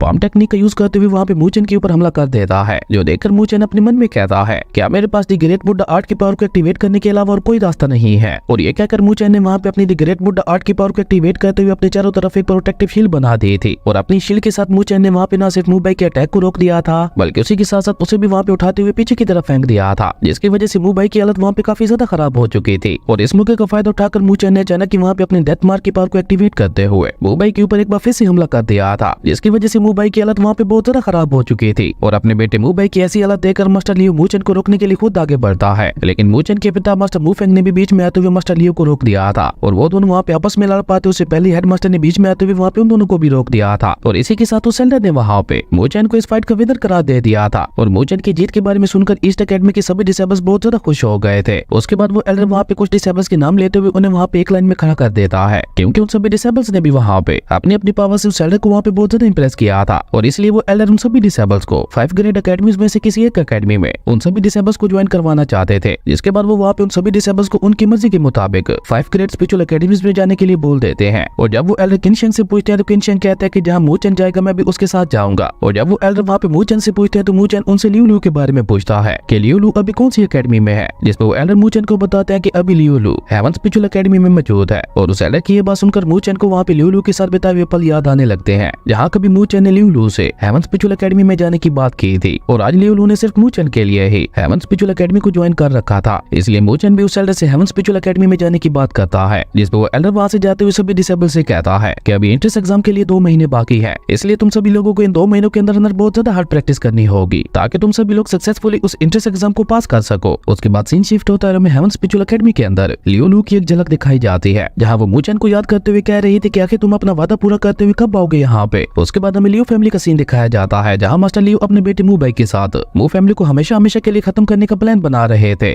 और मू फैमिली को खत्म करने के लिए वो सबसे पहले मू चैन को ही अपना निशाना बनाने वाले थे, जिस बात का अंदाजा मास्टर मू फेंग को भी हो गया था, क्योंकि वो अच्छी तरह से जानते थे कि लियो ऐसे ही अपने बेटे की हार के बाद चुप नहीं बैठने वाला। वो जरूर मू चैन को टारगेट करते हुए उसके ऊपर हमला करवाने की कोशिश करेगा। इसलिए मास्टर मू फेंग ने अपने भाई से कहकर अपनी फैमिली की सुरक्षा और ज्यादा बढ़ा दी थी। उसके बाद हम मू चैन को देखते हैं जो कि कल्टीवेट करते हुए अपने स्पेशल सी रियलम में आ गया था, जहाँ वो एक बार फिर से जीनियो से बात करने की कोशिश करता है, पर जीनियो उसे डांटते हुए वहाँ से चले जाने के लिए कहती है, जिसपे मू चैन भी वहाँ से जाते हुए उससे कहता है तुम फिक्र ना करो, जिस दिन मैं इतना ज्यादा ताकतवर हो गया कि मैं खुद उस ब्लैक लिस्टमैन को डिस्ट्रॉय कर सकूं, उस दिन मैं खुद आकर तुम्हें आजाद करवा दूंगा। मू चैन की ये बात सुनकर जीनियो के दिल में भी अब थोड़ी बहुत मू चैन के लिए इज्जत बढ़ चुकी थी और अब उसे मू चैन बाकी इंसानों की तरह बुरा नहीं लग रहा था। वहीं मू चैन वहाँ से सीधा मास्टर वंग लिंग से मिलने के लिए जाता है, जहाँ मास्टर वंग मू चैन के पिछले कारनामे से खुश होते हुए उसे एक 9 थंडर स्क्रॉल फॉर्मेशन देते हैं प्रैक्टिस करने के लिए, और उसी के साथ मास्टर वंग मू चैन को बताते हैं कि अगर तुमने सक्सेसफुली इस 9 थंडर फॉर्मेशन को सीख लिया तो कोई डिवाइन सोल रियलम वाला कल्टीवेटर भी तुम्हारे सामने नहीं टेक पाएगा। और अभी वो लोग वहाँ पे इसी तरह से आपस में बातें कर ही रहे थे कि तभी मास्टर मू फेंग के भाई वहाँ आकर उन्हें बताते हैं कि मैन यू क्लैन ने हमारी फैमिली बॉर्डर के ऊपर हमला किया है और मैन यू क्लैन के लीडर शेन ने हमारे एल्डर चेंग को भी खत्म कर दिया है। अपने अंकल की ये बात सुनकर मू चैन को वहाँ पे बहुत ज्यादा गुस्सा आता है। इवन वहाँ पे उसका और भी खुद ब खुद ही रिलीज हो गया था, जहाँ उसे चेंग के साथ बिताए हुए पल याद आने लगे थे। वहीं मास्टर मू फेंग अपने बेटे को शांत करवाते हुए कहते हैं ये सारा मुझे लियो फैमिली का ही प्लान लग रहा है। उन्होंने जानबूझकर मिंग यू क्लैन की मदद लेते हुए हमारे बॉर्डर के ऊपर हमला करवाया होगा ताकि हम लोग मिंग यू क्लैन को रोकने के लिए अपनी फैमिली बॉर्डर के पास चले जाए, और पीछे से लियो फैमिली इस बात का फायदा उठाते हुए हमारे पूरे क्लैन को ही डिस्ट्रॉय कर देगी। अपने पिता की ये बात सुनकर मू चैन उनसे कहता है ओके अगर ऐसी बात है तो आप यहीं पे रुके, मैं अंकल के साथ जाकर मिंग यू क्लैन का सामना करता हूँ। और क्योंकि मास्टर मू फेंग को भी अपने बेटे के ऊपर पूरे यकीन था, इसलिए उन्होंने भी मू चैन को वहाँ जाने की इजाजत दे दी थी। जिसके बाद मू चैन अपने अंकल के साथ अपनी फैमिली बॉर्डर के पास आ गया था, जहाँ बॉर्डर की दूसरी तरफ मिंग यू क्लैन ने अपना कब्जा जमाया हुआ था। और सिर्फ इतना ही नहीं, मिंग यू क्लैन ने बहुत ही चालाकी से जंगल में चारों तरफ अपने लोगों को फैला दिया था, ताकि अगर मू फैमिली सीधे सीधे उनके ऊपर हमला करने की कोशिश करे तो वो उन लोगों को वहाँ पे एक ही झटके में खत्म कर दे। और मिंग यू क्लैन की तरफ वहाँ पे एक और भी क्लैन था जिसे जियो लोंग क्लैन के नाम से जाना जाता था। अगर जियो लोंग क्लैन के लोग मू फैमिली के साथ हाथ मिलाने के लिए मान जाते तो फिर मू फैमिली इस मुसीबत से बहुत ही आसानी से निकल सकती थी। और क्योंकि जियो लोंग क्लैन के लीडर की बेटी यंग मू चैन की दोस्त थी, इसलिए मू चैन अपने अंकल के साथ जियो लोंग क्लैन के लीडर से बात करने के लिए जाता है, जहाँ पहले तो जियो लोंग क्लैन के लीडर मू चैन की मदद करने के लिए साफ साफ मना कर देते हैं, पर जब मू चैन उन्हें बताता है कि मिंग यू क्लैन की मदद लियो फैमिली कर रही है और अगर इस जंग में हमारी मू फैमिली हार जाती है तो उसके बाद मिंग यू क्लैन के लिए अगला टारगेट आपका ही क्लैन होने वाला है। पर जियो लोंग क्लैन के लीडर अभी भी मू चैन की बात नहीं मान रहे थे, क्योंकि उन्हें मू चैन एक बच्चा लग रहा था और सिर्फ एक बच्चे के कहने पर वो इतना बड़ा फैसला नहीं ले सकते थे। जो देखकर यिंग बीच में आते हुए अपने पिता से कहती है फादर मैं स्पिरिचुअल रिंग के मिडिल स्टेज पे पहुंच चुकी हूँ, जबकि मू चैन अभी अर्ली स्टेज पे है। मैं और मू चैन दोनों अभी यहाँ पे आपस में फाइट करेंगे और अगर मू चैन ने मुझे इस फाइट में हरा दिया तो फिर तो आपको मू चैन की पावर्स के ऊपर यकीन हो ही जाएगा, और उसी के साथ साथ आपको ये भी पता चल जाएगा कि मू चैन के अंदर आप सभी को लीड करने की काबिलियत है भी या नहीं। यिंग की ये बात उसके पिता को भी सही लगती है, इसलिए वो भी इस फाइट के लिए मान गए थे। जिसके बाद हमें वहाँ पे मू चैन और यिंग के दरमियान एक बहुत ही अमेजिंग लेवल की फाइट देखने को मिलती है, जहाँ यिंग मू चैन को इस फाइट में बहुत ही कड़ी टक्कर देती है। पर मू चैन ने वहाँ पे अपनी सील फॉर्मेशन बनाते हुए टाइगर स्पिरिट से यिंग के ऊपर हमला करके उसे वहाँ पे हरा दिया था, और जल्दी से मू चैन ने वहाँ पे अपने इस अटैक को वापस भी ले लिया था, क्योंकि मू चैन का ये अटैक बहुत ही ज्यादा पावरफुल था। और अगर मू चैन का ये अटैक पूरी तरह से वहाँ पे यिंग को हिट कर जाता तो यिंग बहुत ही बुरी तरह से वहाँ पे घायल भी हो सकती थी। वहीं मू चैन की ऐसी कमाल की पावर्स को देखकर जियो लोंग क्लैन के लीडर भी उससे बहुत ज्यादा इंप्रेस हो गए थे, जिसके बाद वो भी शर्त के मुताबिक उनकी मदद करने के लिए रेडी हो गए थे। उसके बाद हमें रात का सीन दिखाया जाता है, जहाँ मू चैन मास्टर वंग की दी हुई 9 हेवन थंडर फॉर्मेशन को प्रैक्टिस कर रहा था, लेकिन वो बार बार वहाँ पे उसमें नाकाम हुए जा रहा था। जो देखकर जिन्हों वहाँ पे उसका मजाक उड़ाते हुए कहती है क्या तुम्हें इतनी भी अक्ल नहीं है कि तुम एक थंडर फॉर्मेशन को सीखने की कोशिश कर रहे हो, और थंडर फॉर्मेशन के लिए सबसे ज्यादा जरूरी होती है स्पीड,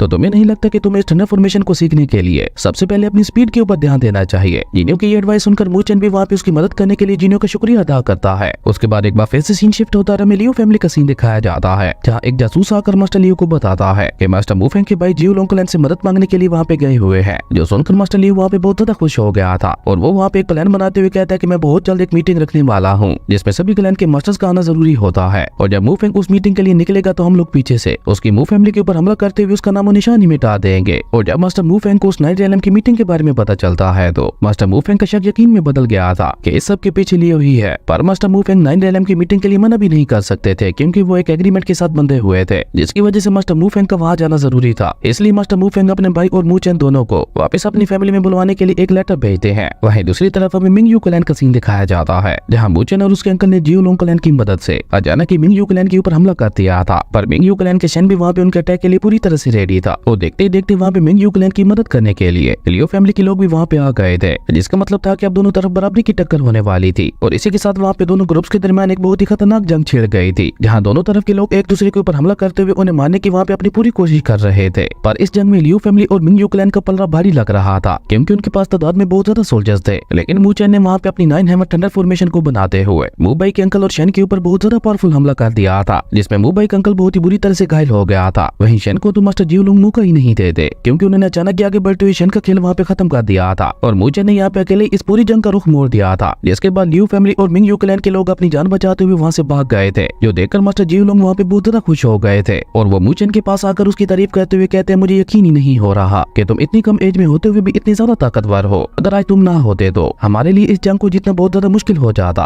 पर मू चेन यहाँ पे ऊपर आसमान में देखकर एल्डर चेंग को याद करते हुए कहता है, चेंग आखिरकार मैंने आपका बदला ले ही लिया और इस जंग को जीतने की वजह से मिंग यू क्लैन के ऊपर पूरी तरह से उन लोगों का कब्जा हो चुका था। जिसके बाद वो सभी लोग वहाँ से मिंग यू क्लैन के टायर रूम की तरफ जाते हैं, जहाँ मास्टर लियो और मू चेन के अंकल मू चेन से कहते हैं, क्योंकि हम ये जंग सिर्फ और सिर्फ तुम्हारी वजह से ही जीत पाए हैं, तो इसलिए तुम सबसे पहले इनमें से कोई भी टायर उठा सकते हो। उन दोनों की ये बात सुनकर मू चेन भी वहाँ पे अपने लिए किसी टायर की तलाश करने लगा था, जहाँ बहुत ज्यादा ढूंढने के बाद मू चेन को वहाँ पे एक बड़ा रूट दिखाई देती है, जिसे देखकर मू चेन ने खुश होते हुए अपने पास रख लिया था, क्योंकि ये रूट आगे मू चेन की कल्टीवेशन में उसके बहुत ज्यादा काम आने वाली थी। तभी जीनियो उसे वहाँ पे डांटते हुए कहती है कि तुम तो बेकार ही रहोगे, तुम अभी अभी अपने पीछे एक बहुत ही ज्यादा खास फॉर्मेशन को छोड़ के आए हो। जीनियो की ये बात सुनकर मू चेन जब उस फॉर्मेशन को देखता है तो मू चेन को वो बस एक ऑर्डिनरी फॉर्मेशन ही दिखाई देती है, लेकिन जैसे ही मू चेन उस फॉर्मेशन की पावर को चेक करने के लिए उसे वहाँ पे एक्टिवेट करता है तो उस फॉर्मेशन में एक बहुत बड़ा ब्लास्ट होता है, जिसकी वजह से मू चेन भी अपने स्पिरिचुअल रियलम से होता हुआ वापस आ गया था। जो देखकर मू चेन वहाँ पे सीरियस होते हुए अपने मन में कहता है कि ये फॉर्मेशन तो मेरी सोच से भी ज्यादा ताकतवर निकली, इसलिए मू चेन ने वहाँ पे उस ब्लड रूट के साथ साथ उस फॉर्मेशन को भी अपने पास रख लिया था। तभी वहाँ पे एक सिपाही भागते हुए आकर मू चेन और उसके अंकल को बताता है कि मास्टर मू फैंग को अचानक एक नाइट रियलम की सीक्रेट मीटिंग में जाना पड़ा है। ये सुनकर ही मू चेन और उसके अंकल वहाँ पे बहुत ज्यादा टेंशन में आ गए थे और वो दोनों वहाँ की सारी जिम्मेदारी जियो लुंग क्लैन के ऊपर छोड़कर मास्टर मू फैंग की मदद करने के लिए निकल गए थे, क्योंकि मू चेन और उसके अंकल को वहाँ पे ऐसा लग रहा था कि लियो ने जानबूझकर मास्टर मू फैंग को वहाँ पे बुलाया है। हो सकता है मास्टर मू फैंग की जान वहाँ पे खतरे में हो, पर क्योंकि वहाँ जाने का रास्ता बहुत ज्यादा लंबा था, इसलिए मू चेन और उसके अंकल रात रास्ते में ही गुजारने की सोचते हैं। जहाँ मू चेन भी समझ चुका था कि अगर उसे अपने पिता और अपनी फैमिली की रक्षा करनी है तो उसे जल्द से जल्द और ज्यादा ताकतवर होना होगा, इसलिए मू चेन वहीं पे बैठकर कल्टीवेट करते हुए उस ब्लड रूट को ऑब्जर्व करने लगा था और उस ब्लड रूट की पावर को ऑब्जर्व करने की वजह से मू चेन डायरेक्ट स्पिरिचुअल रियलम के लेट स्टेज में ब्रेक थ्रू कर गया था, जो देखकर जीनियो को भी एक झटका लगता है। पर मू चेन अभी भी वहाँ पे खुश नहीं था, क्योंकि वो जल्द से जल्द डिवाइन सोल रियलम में ब्रेक थ्रू करना चाहता था। उसके बाद सीन शिफ्ट होता है, हमें उसी 9 रियलम वाली मीटिंग का सीन दिखाया जाता है, जहाँ ये मीटिंग बुलाकर लियो अभी तक खुद वहाँ पे नहीं पहुंचा था और वहाँ पे काफी देर गुजर जाने के बाद आखिरकार मास्टर लियो की एंट्री होती है, जहाँ लियो आकर सभी ग्रैंड मास्टर्स को ग्रीट करते हुए कहता है, आप सभी लोग सोच रहे होंगे कि मैंने आज की ये मीटिंग क्यों बुलाई है, तो इसका कारण ये है कि अब हमारी नॉर्दर्न स्पिरिचुअल टेरिटरी बाकी सभी टेरिटरी से बहुत ज्यादा कमजोर हो चुकी है, जिसका मेन कारण ये है कि हमारी अकेली नॉर्दर्न स्पिरिचुअल टेरिटरी में ही 9 अलग अलग क्लैंस हैं, पर अगर हम सभी एक हो जाए तो हमारी ये नॉर्दर्न स्पिरिचुअल टेरिटरी इस कॉन्टिनेंट की सबसे पावरफुल टेरिटरी बन जाएगी, जिसका सामना इस पूरे कॉन्टिनेंट में कोई भी नहीं कर पाएगा। पर एक होने के लिए हम सभी क्लैंस को मिलकर अपना एक नया लीडर चुनना होगा, जो कि बाकी सभी क्लैंस को लीड करेगा। और लियो के ऐसा कहते ही वहाँ पे लियो के फादर की एंट्री होती है, जिसकी एंट्री वहाँ पे इतनी ज्यादा खतरनाक थी कि वहाँ पे मौजूद सभी लोग अंदर से पूरी तरह से हिल गए थे। और लियो का पिता, जिसका नाम मास्टर जिंग शेन था, उसकी पावर्स को देखते हुए हमें वहाँ पे बताया जाता है कि उसने फ्यूजन हेवन लेवल में ब्रेक थ्रू कर लिया है, जिसकी वजह से अब इस पूरे नॉर्दर्न स्पिरिचुअल टेरिटरी में कोई भी उसका सामना नहीं कर सकता। इवन अगर नॉर्दर्न स्पिरिचुअल टेरिटरी के बाकी सभी क्लैंस आपस में हाथ भी मिला लेते तो फिर भी वो सभी लोग मास्टर जिंग शेन का सामना नहीं कर पाते। और मास्टर जिंग शेन की ऐसी कमाल की पावर्स को देखकर मास्टर मू फैंग को छोड़कर बाकी ऑलमोस्ट सभी क्लैंस के लोग उनके साथ हाथ मिलाने के लिए रेडी हो गए थे और लियो फैमिली की सुपर को ठुकराते हुए मास्टर मू फैंग वहाँ से चले गए थे, जो देखकर वहाँ पे कुछ और क्लैंस के मास्टर्स को भी हौसला आता है और वो सभी भी मास्टर मू फैंग के पीछे पीछे वहाँ से चले गए थे। लेकिन अभी वो सभी लोग वहाँ से जा ही रहे थे कि तभी जिन शेंग बीच में आकर उन सभी का रास्ता रोकते हुए कहता है कि तुम लोगों की हिम्मत कैसे हुई मेरी ऑफर को ठुकराने की, जो देखकर सभी क्लैन के मास्टर्स भी वहाँ पे आपस में हाथ मिलाते हुए एक साथ मिलकर वहाँ पे मास्टर जिंग शेंग के साथ फाइट करने की कोशिश करते हैं। लेकिन देखते ही देखते मास्टर जिंग शेंग ने वहाँ पे उन सभी को एक ही झटके में धूल चटा दी थी। पर मास्टर मू फैंग और कुछ और क्लैन के मास्टर्स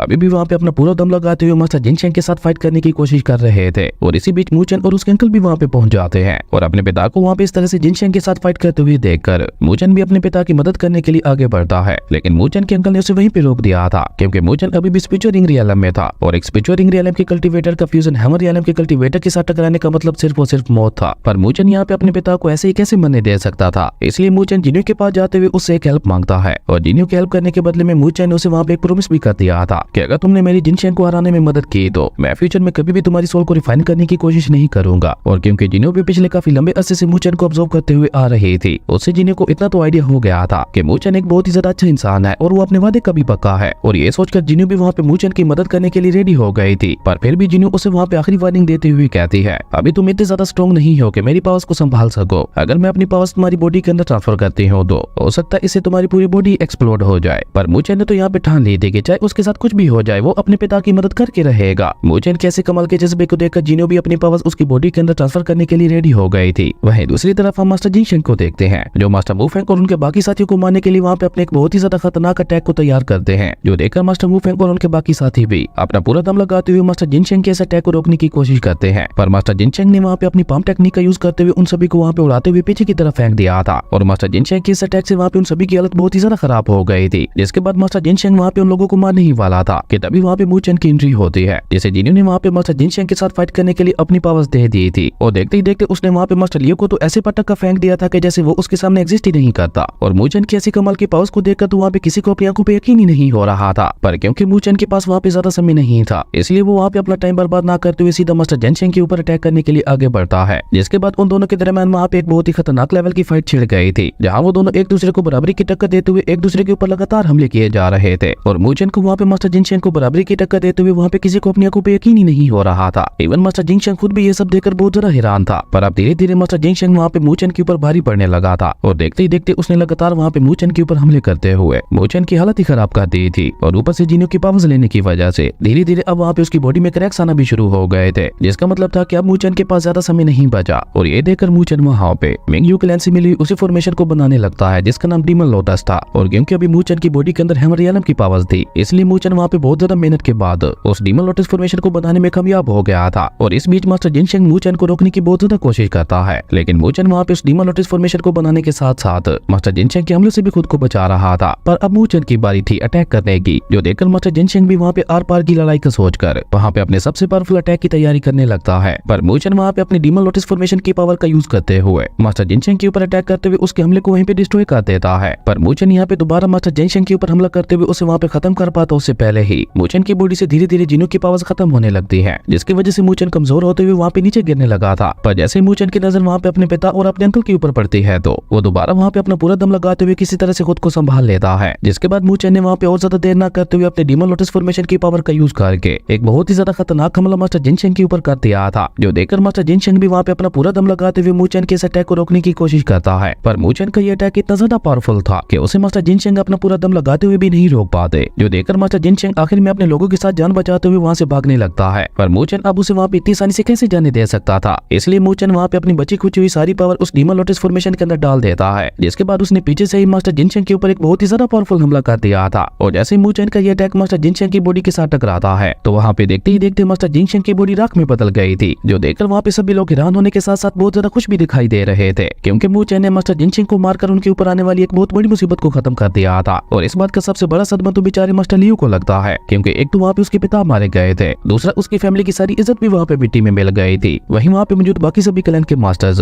मूचेन के पिता के सामने मूचेन की तारीफें किए जा रहे थे, जिसकी वजह से मास्टर मूफेंग को वहाँ पे अपने बेटे के ऊपर बहुत ज्यादा प्राउड महसूस हो रहा था। पर मूचेन तो वहाँ पे एक साथ इतनी ज्यादा पावर यूज करने की वजह से वहीं पे गिरकर बेहोश हो गया था। उसके बाद सीन शिफ्ट होता है और हमें काफी दिनों बाद का सीन दिखाया जाता है, जहाँ आज फाइनली मूचेन को होश आ चुका था। और होश में आने के बाद मूचेन को पता चलता है कितने दिनों तक वो कोमा में था और काइनीर वहाँ पे उसका ख्याल रख रही थी। और कोमा से उठने के बाद मूचेन जिन्हों का भी शुक्रिया अदा करता है, क्योंकि मूचेन सिर्फ उसी की वजह से ही मास्टर जिनशेंग को हरा पाया था। जिसपे जिन्हों उससे कहते हैं कि तुम बस अपना वो वादा याद रखना जो तुमने मुझसे किया था। असल में जिन्हों ने मूचेन को अपनी पावर देने से पहले उससे दो वादे लिए थे, एक तो ये कि मूचेन कभी भी उसके सोल को रिफाइन नहीं करेगा और दूसरा ये कि मूचेन को उसके लिए ड्रैगन फिश का ब्लड एसेंस लाना था। और मूचेन को वहाँ पे अपने वादे याद दिलाने के बाद वो मूचेन से कहती है कि अब तुम यहाँ से जा सकते हो, क्योंकि अब मेरा आराम करने का वक्त हो गया है। और जैसे ही मूचेन वहाँ से जाता है तो हमें देखने को मिलता है कि जिन्हों की हालत वहाँ पे बहुत ज्यादा खराब हो चुकी थी और ये सब उसको मूचेन को अपनी पावर्स देने की वजह से हुआ था। लेकिन वो मूचेन के सामने खुद को इस तरह से कमजोर नहीं दिखाना चाहती थी, इसलिए उसने मूचेन को वहाँ से जाने के लिए कहा था। और तभी मूचेन के पिता वहाँ पे मूचेन से मिलने के लिए आते हैं, क्योंकि काइनी ने जाकर सभी को मूचेन के होश में आने की खबर दे दी थी। और मास्टर मूफेंग तो वहाँ पे अपने बेटे को होश में देखकर बहुत ही ज्यादा खुश हो गए थे। लेकिन वो अचानक ही वहाँ पे सीरियस होते हुए मूचेन से पूछते हैं कि आखिर उस दिन तुम्हारे अंदर इतनी ज्यादा पावर्स कहाँ से आई थी, जिसपे मूचेन ने भी वहाँ पे अपने पिता को जिन्हों के बारे में सब कुछ बता दिया था। मूचेन की ये सारी बातें सुनकर मास्टर मूफेंग को वहाँ पे झटके पे झटके लग रहे थे, पर आखिर में वो मूचेन से सिर्फ इतना ही कहते हैं कि जो भी हो तुम बस अपना ध्यान रखना। जिसपे मूचेन अपने पिता से कहता है फादर आप मेरी फिक्र ना कीजिए, क्योंकि मेरी और जिन्हों के बीच में बहुत अच्छी दोस्ती हो चुकी है। वहीं मूचेन के पिता भी ये बात अच्छी तरह से जानते थे कि अब कुछ दिनों बाद ही मूचेन नॉर्दर्न हेवन स्पिरिचुअल एकेडमी की तरफ निकल जाएगा, इसलिए वो मूचेन को एक स्पिरिट फॉर्मेशन देते हुए कहते हैं इस स्पिरिट फॉर्मेशन को अच्छे से प्रैक्टिस करना, ये आगे चलकर तुम्हारे बहुत ज्यादा काम आएगी। जैसे मूचेन ने भी वहाँ पे खुशी खुशी अपने पास रख लिया था। उसके बाद देखते ही देखते मूचेन को वहाँ पे इसी तरह से कल्टीवेट करते हुए काफी ज्यादा दिन गुजर चुके थे और आज फाइनली वो दिन आ ही गया था जब मूचन और उसके सभी साथी 5 ग्रेड स्पिरिचुअल एकेडमीज की तरफ जाने वाले थे। और 5 ग्रेड स्पिरिचुअल एकेडमीज में जाने से पहले मूचन ने वहाँ पे अपना पूरा लुक ही चेंज कर लिया था, जिसके बाद मूचन और काइनीर अपने सभी फैमिली मेंबर्स को अलविदा कहते हुए 5 ग्रेड स्पिरिचुअल एकेडमीज की तरफ निकल गए थे। लेकिन वहाँ जाने के लिए उन्हें सबसे पहले अपनी नॉर्दर्न स्पिरिचुअल एकेडमी में जाना था और वहाँ से वो लोग उसी एल्डर के साथ ही 5 ग्रेड स्पिरिचुअल एकेडमीज में जाने वाले थे। वहीं मूचन के सभी साथी डिसेबल्स को भी मूचन के उस कारनामे के बारे में पता चल गया था कि कैसे मूचन ने मास्टर जेनसेन को हराया था। इसलिए मूचन के सभी साथी वहाँ पे उसकी बहुत ज्यादा तारीफें कर रहे थे, जो देखकर मूबाई को वहाँ पे अपने मन ही मन में बहुत ज्यादा गुस्सा आ रहा था। इसलिए वो अपने मन ही मन में ठानते हुए कहता है, मूचन एक दिन मैं तुम्हें जरूर हरा के रहूंगा। खैर उसके बाद वो एल्डर वहाँ पे अपनी पावर का यूज करते हुए 5 ग्रेड स्पिरिचुअल एकेडमीज के अलग अलग पोर्टल्स को ओपन करता है, जिनसे होते हुए वो लोग डायरेक्टली अपनी अपनी एकेडमी में जा सकते थे। जिसके बाद वो सभी लोग अपने अपने एकेडमी वाले पोर्टल से होते हुए अपनी अपनी एकेडमी में जाने लगे थे। उसके बाद सीन चेंज होता है, मूचन और किनशेंग को नॉर्दर्न हेवन स्पिरिचुअल एकेडमी के आउटर एरिया में देखते हैं और यहाँ पे उन दोनों के साथ साथ और भी काफी सारे डिसेबल्स आए हुए थे। पर मूचन की नजरें तो वहाँ पे बस लियू लू को ही ढूंढ रही थी, लेकिन उसे लियू लू वहाँ पे कहीं भी दिखाई नहीं देती। तभी वहाँ पे नॉर्दर्न हेवन स्पिरिचुअल एकेडमी के मास्टर की स्पिरिट आती है, जो कि वहाँ पे सभी डिसेबल्स को बताते हैं कि नॉर्दर्न हेवन स्पिरिचुअल एकेडमी को ज्वाइन करने से पहले आप सभी को यहाँ पे एक टेस्ट देना होगा और जो डिसेबल्स इस टेस्ट में पास होंगे सिर्फ उन्हीं को नॉर्दर्न हेवन स्पिरिचुअल एकेडमी में लिया जाएगा। जिसके बाद वो एल्डर उन सभी को टेस्ट के बारे में बताते हुए कहते हैं, जहाँ आप सभी लोग अभी खड़े हैं ये नॉर्दर्न हेवन स्पिरिचुअल एकेडमी का आउटर एरिया है और यहाँ से होते हुए आपको नॉर्दर्न हेवन स्पिरिचुअल एकेडमी के पैलेस तक जाना होगा, जहाँ रास्ते में आप सभी का सामना बहुत ही ज्यादा खतरनाक बीस्ट के साथ होगा। लेकिन जो डिसेबल उन सभी बीस्ट को हराते हुए या बचते हुए नॉर्दर्न हेवन स्पिरिचुअल एकेडमी के पैलेस तक पहुंच जाएंगे, बस उन लोगों को ही वहाँ पे आगे नॉर्दर्न हेवन स्पिरिचुअल एकेडमी में जाने का पोर्टल मिलेगा। पर वहाँ जाने से पहले आप सभी को इस बड़े से स्टोन के ऊपर अपना हाथ रखते हुए अपना रैंक चेक करना होगा कि आप रेगुलर डिसेबल हैं या कोर डिसेबल हैं या फिर आप यहाँ पे सीक्रेट प्लेस लेकर आए हैं। उस मास्टर की ये बात सुनकर सभी डिसेबल्स आगे बढ़ते हुए अपनी अपनी रैंक चेक करने लगते हैं और क्योंकि मूचन यहाँ पे सीक्रेट प्लेस लेकर ही आया था, इसलिए जब वो अपना रैंक चेक करता है तो उसका सीक्रेट प्लेस ही आता है और सीक्रेट प्लेस वाले डिसेबल्स को लेवल 3 का डिसेबल्स कहा जाता था। वहीं दूसरी तरफ हम लियू लू को भी देखते हैं, जो कि मूचन की तरह किसी और प्लेटफॉर्म पे खड़ी हुई थी और जब वो अपनी रैंक चेक करती है तो उसे वहाँ पे 5 स्टार्स मिलते हैं, जिसका मतलब था कि लियू लू एक और डिसेबल थी। वहीं वो मास्टर अपनी बात आगे बढ़ाते हुए कहता है, नॉर्दर्न हेवन स्पिरिचुअल एकेडमी में जाने का सिर्फ उन्हीं डिसेबल्स को ही मौका मिलेगा जिनकी रैंक लेवल 4 या उससे ऊपर होगी। तो अगर आप लोग अपनी रैंक बढ़ाना चाहते हैं तो आप सभी को अपने रास्ते में आने वाले बीस्ट को हराते हुए उनके पावर्स को ऑब्जर्व करते हुए खुद को वहाँ पे और ज्यादा ताकतवर बनाना होगा। और हाँ, तुम सभी लोग अपने साथी डिसेबल्स को भी मारकर उनके स्टार्स को चुरा सकते हो। और इसी के साथ उस मास्टर ने वहाँ पे ऑफिशियली इस टेस्ट को स्टार्ट कर दिया था और अभी ये टेस्ट स्टार्ट ही हुआ था कि वहाँ पे कुछ डिसेबल्स आकर लियू लू को घेर लेते हैं, लेकिन लियू लू ने वहाँ पे अपने सिर्फ एक ही अटैक में उन सभी को ढेर कर दिया था। और उन सभी लेवल 1 के डिसेबल्स को हराने के बाद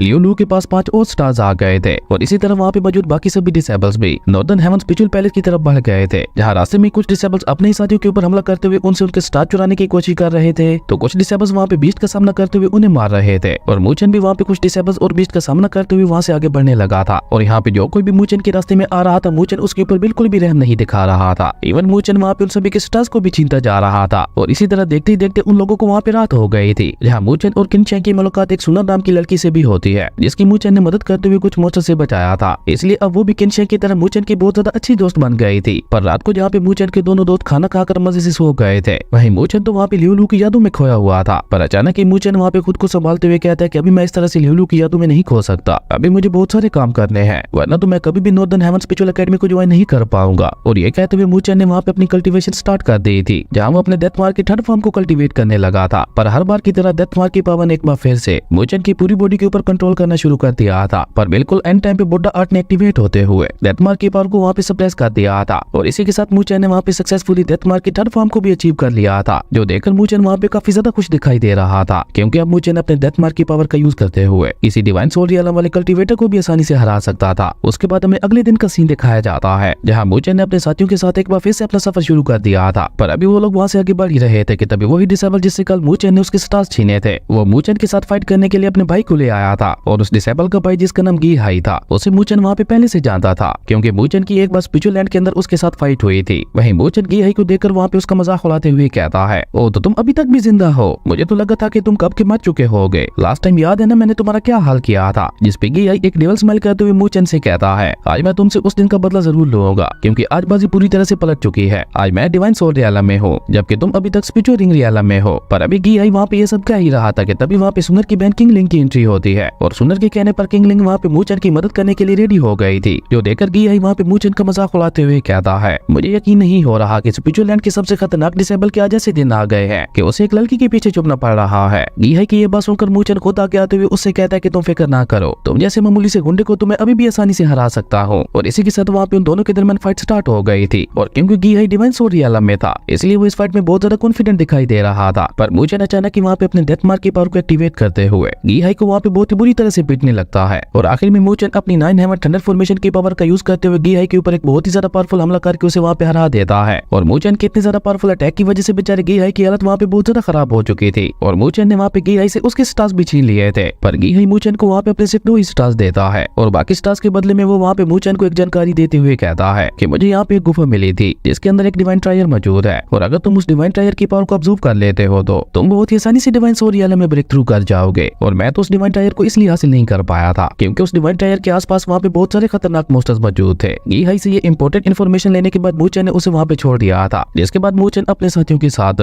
गीहाई की बताई उसी गुफा की तरफ निकल गया था। और इस बात की खबर मूचेन के एक बहुत ही ज्यादा पुराने दुश्मन चूक्यू को भी हो चुकी थी और वो भी वहाँ पे मूचेन को खत्म करने के लिए उसी गुफा की तरफ बढ़ चुका था। असल में ये चूक्यू भी लियोलू को पसंद करता था पर लियोलू को तो मूचेन पसंद था और इस तरह ये चूक्यू मूचेन के एक बहुत बड़ा दुश्मन बन गया था। पर ये स्पिरिचुअल लैंड में बहुत ज्यादा कोशिश के बावजूद भी मूचेन का कुछ भी नहीं बिगाड़ पाया था। उसके बाद हमें लियोलू की भी एक झलक दिखाई जाती है जो कि जहाँ से भी गुजर रही थी उस जगह को काफी गौर से देख रही थी कि क्या पता कहाँ उसकी मुलाकात मूचेन से हो जाए। वहीं दूसरी तरफ मूचेन अपने साथियों के साथ उस गुफा के अंदर आ गया था उस डिवाइन टायर को लेने के लिए। पर मूचेन यहाँ पे उस डिवाइन टायर को देखते ही समझ गया था कि इस डिवाइन टायर को हासिल करना इतना ज्यादा आसान नहीं होने वाला क्योंकि वहाँ पे प्योर येनी एनर्जी उसकी रक्षा कर रही थी। पर उसी के साथ साथ वहाँ पे कुछ हाई लेवल के मोस्टर्स भी घूम रहे थे जिन्हें देखते हुए मूचेन कहता है कि शायद गीहाई इन्हीं मोस्टर्स के बारे में बात कर रहा होगा। उसके बाद मूचेन वहाँ पे अपने साथियों के साथ मिलकर और मोस्टर्स से निपटने के लिए कोई प्लान बनाने लगा था। और यहाँ पे मूचेन एक प्लान बनाकर किंगलिंग को उन सभी मोस्टर्स का ध्यान भटकाने के लिए कहता है, जो सुनकर किंगलिंग भी वहाँ पे अपनी पावर का यूज करते हुए उन तीनों मोस्टर्स के साथ फाइट करने लगी थी। और किंगलिंग वहाँ पे उन सभी मोस्टर्स को वहाँ से दूर ले जाने की अपनी पूरी कोशिश कर रही थी। और इस बीच मूचेन मौके का फायदा उठाते हुए अपने पिता की दी उस स्पिरिट फॉर्मेशन को बना लेता है जो उन्होंने मूचेन को यहाँ आने से पहले दी थी। और देखते ही देखते मूचेन ने वहाँ पे बहुत ज्यादा मेहनत के बाद अपनी स्पिरिट फॉर्मेशन की मदद से उन तीनों मोस्टर्स को वहाँ पे मार गिराया था। और उन मोस्टर्स को वहाँ पे मरते हुए देखकर सभी लोग बहुत ज्यादा खुश हो गए थे, जिसके बाद वो सभी वहाँ पे उस गुफा में मौजूद